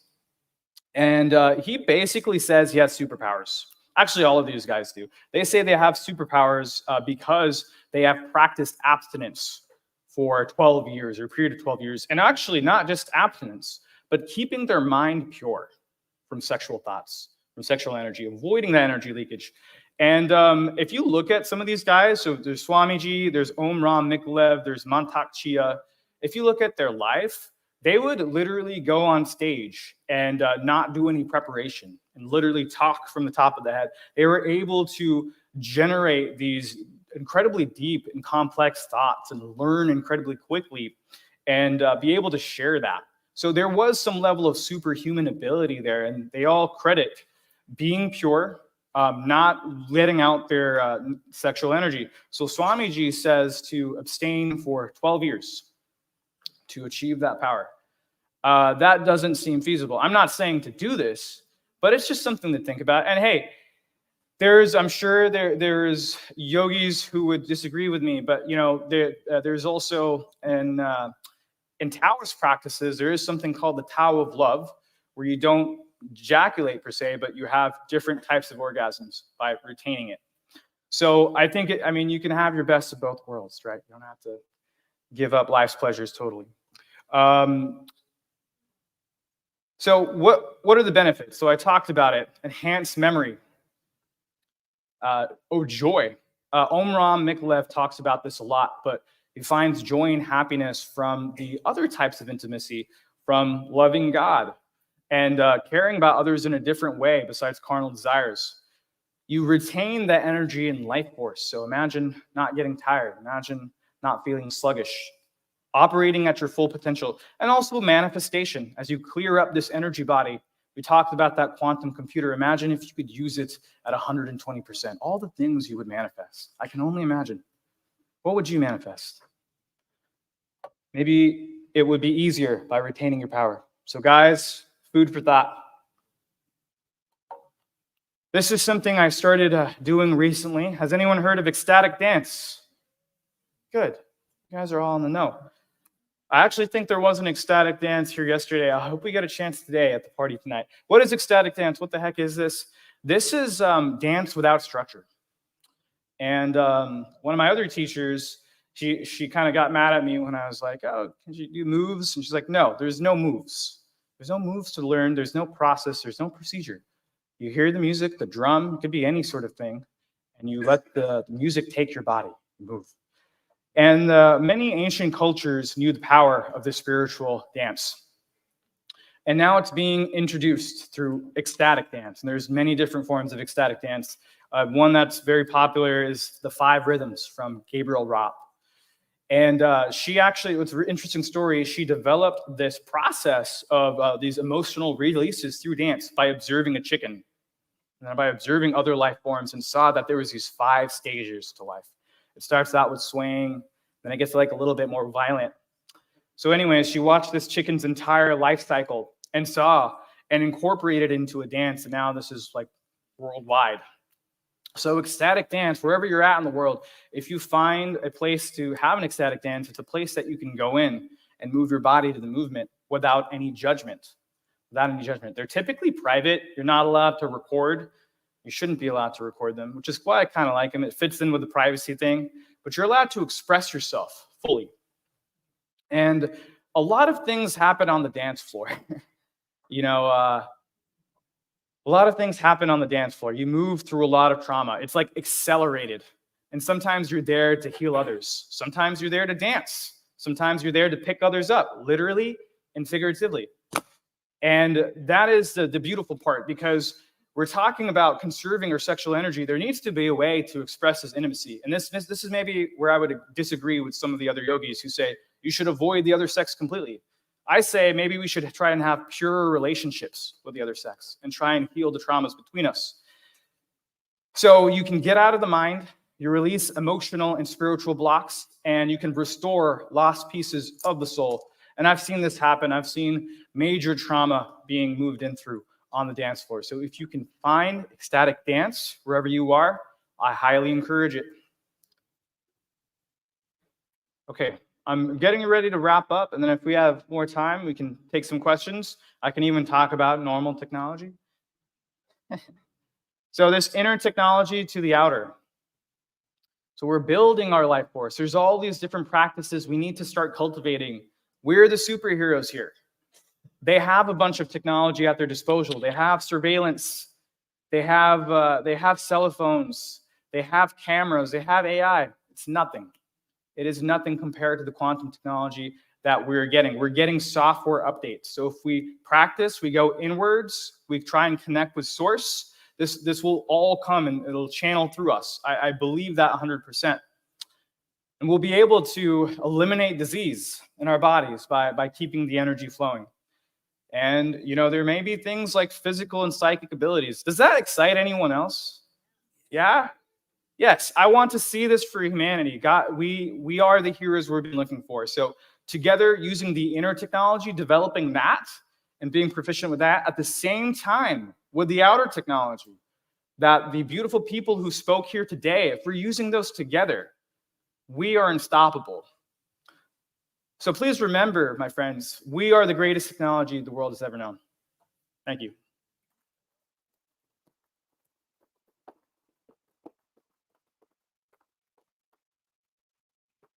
Okay, so I'm here to handle the questions. Who's got a question for Hakeem? Not Right all at back. once now. I'm running.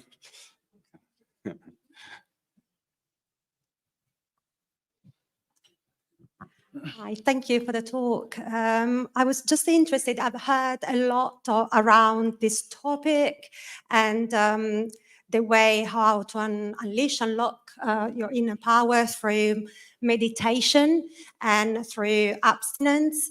And also, I'm very aware that all of those practices have been developed within a male-oriented experience. So I would like to know your take, because I'm kind of aware as well of the more female take on what that looks like for a female body, where the technologies to access is very different and requires a very different practice as well. So what is your take on that?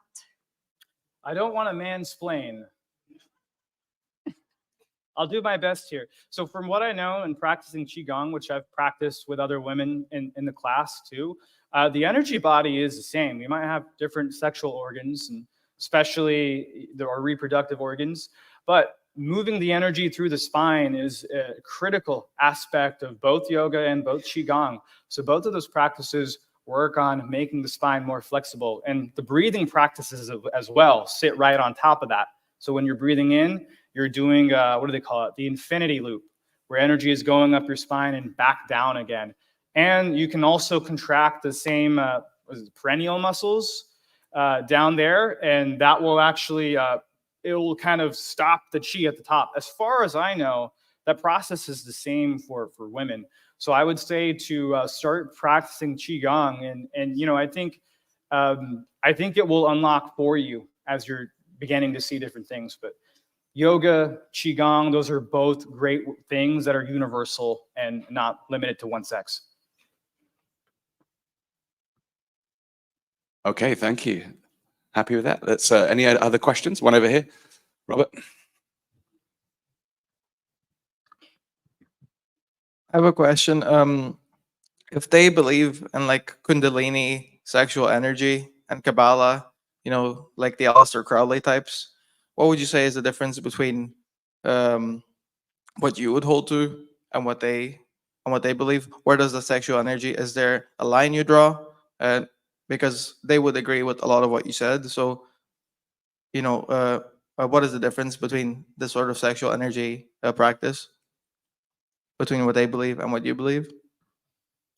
Yeah, I mean, there's a lot of different schools of thought, and I wouldn't say I'm the most studied on Crowley, but I mean, there's people who believe in sex magic and that, you know, energy is passed through the orgasm, and for that reason, they actually use sex as a weapon to parasite energy from others. And what people I follow believe, like Omram Mikhaev, is that we're all tapped into the divine source as well. And he's interesting. His book blew my mind, because he doesn't believe in marriage or relationships because, well, he doesn't encourage them, because the first relationship you have is to God. You're already married. And when you have a partner, that kind of changes, right? So he believes that you can get infinite energy from the divine source. And then I think there's other schools of thought that try and to harvest it from others. And I think one is most definitely anti-divine. But I mean, it's like being, you know, it's like drinking water from the ocean. It's infinite. You can always tap into it. So I think a lot of those practices are short-sighted, and they also do it without having done the inner work, which can lead them down really dark paths. And if you go into it unprepared, yeah, it can change your life in a bad way. So I don't recommend going down any dark magic paths until you have achieved states of at least deep meditation. And yeah, you start to actually break this physical realm and start to leave it, which I'm not even close to, by the way. I'm just going to say that. So is that kind of answered? Awesome. Thanks. Thank you. One more question. Sure. Thanks. I can just imagine this at the end of the weekend, my wife asking me, "What did you learn?" And I'll tell her, "Well, I'm not to have sex with you for 12 years. And I've got to dance like a chicken." Can I ask, is there a difference? Because when I have sex with my wife, I'm making love. And I always say we're entangling our fields. It's very different from masturbating in front of porn. There is a difference. You're not saying not to have sex. Am I right? Yes, I'm not saying not to have sex, but maybe change your perspective about sex, because what Omram says is most of our sexual desires are very selfish, right? Let me use this person. I've got to work this out, and I'll take it from you. Whereas he believes like intimacy in sex is about giving. Like, how can I raise this person up? How can I make them, give them the highest experience, and do it from a place of pure love and not in a lower energetic state. And, I think that, TVs and movies popularize a lot of bad practices when it comes to sex. So it's a lot about unlearning that and figuring out where your highest love can be found with your partner. Thank you. Thank you. Okay, thank you so much. Please give it up for Hakeem. I'm going to say one more thing. So in 10 minutes, I will be upstairs in the activators room. If anyone actually wants to learn about real technology, again, I'm sorry, I have to do this. If you want to learn about real technology, see the phones and the laptops, please come see us. Love you. Thank you, thank you. So I encourage you to do that. It's not like popping down to your local Vodafone or Carphone warehouse, if that still exists. Take the chance whilst Hakeem is here. He's got a stall up there and he's having a session now. So I'm going to hand over to Miriam, who's going to tell you about the lunchtime workshops. There's been some updates. And then we'll be promptly coming back in the room at what time? At 2 p.m. Okay. We start back up at 2, so make sure you get here a few minutes early. And remember that we also have snacks and drinks for you upstairs to freshen up. So the 2 changes that have happened just in the last 10 minutes, community wealth building, regenerating and retaining money locally is going to be so good with Dougal Fleming. That is still at the same time when we go on break right now, but it is going to be held in the networking room upstairs. So it's the middle room on the left. So if you're going for that one, middle room on the left upstairs, and there's a sign right there to help guide you. And then health empowerment using ancient wisdom and remedies for optimum modern living. Mrs. Jody, Paris, and Sarah, they are going to be having their workshop here in this main conference room. So if you're looking to attend their workshop, come on over here at 12:40. And then the other 3 workshops are in the exact same room that they're scheduled for online, mapping our journey to success and join with Miss Jane. That is going to be upstairs, and she is ready for y'all and excited. Above with Hakeem, free and friendly technology is upstairs, like he said, and emotional and psychological healing. And you'll find the guidance and the room names upstairs as well. So thank you guys. I hope y'all are enjoying this and have fun. Thank you. Thank you.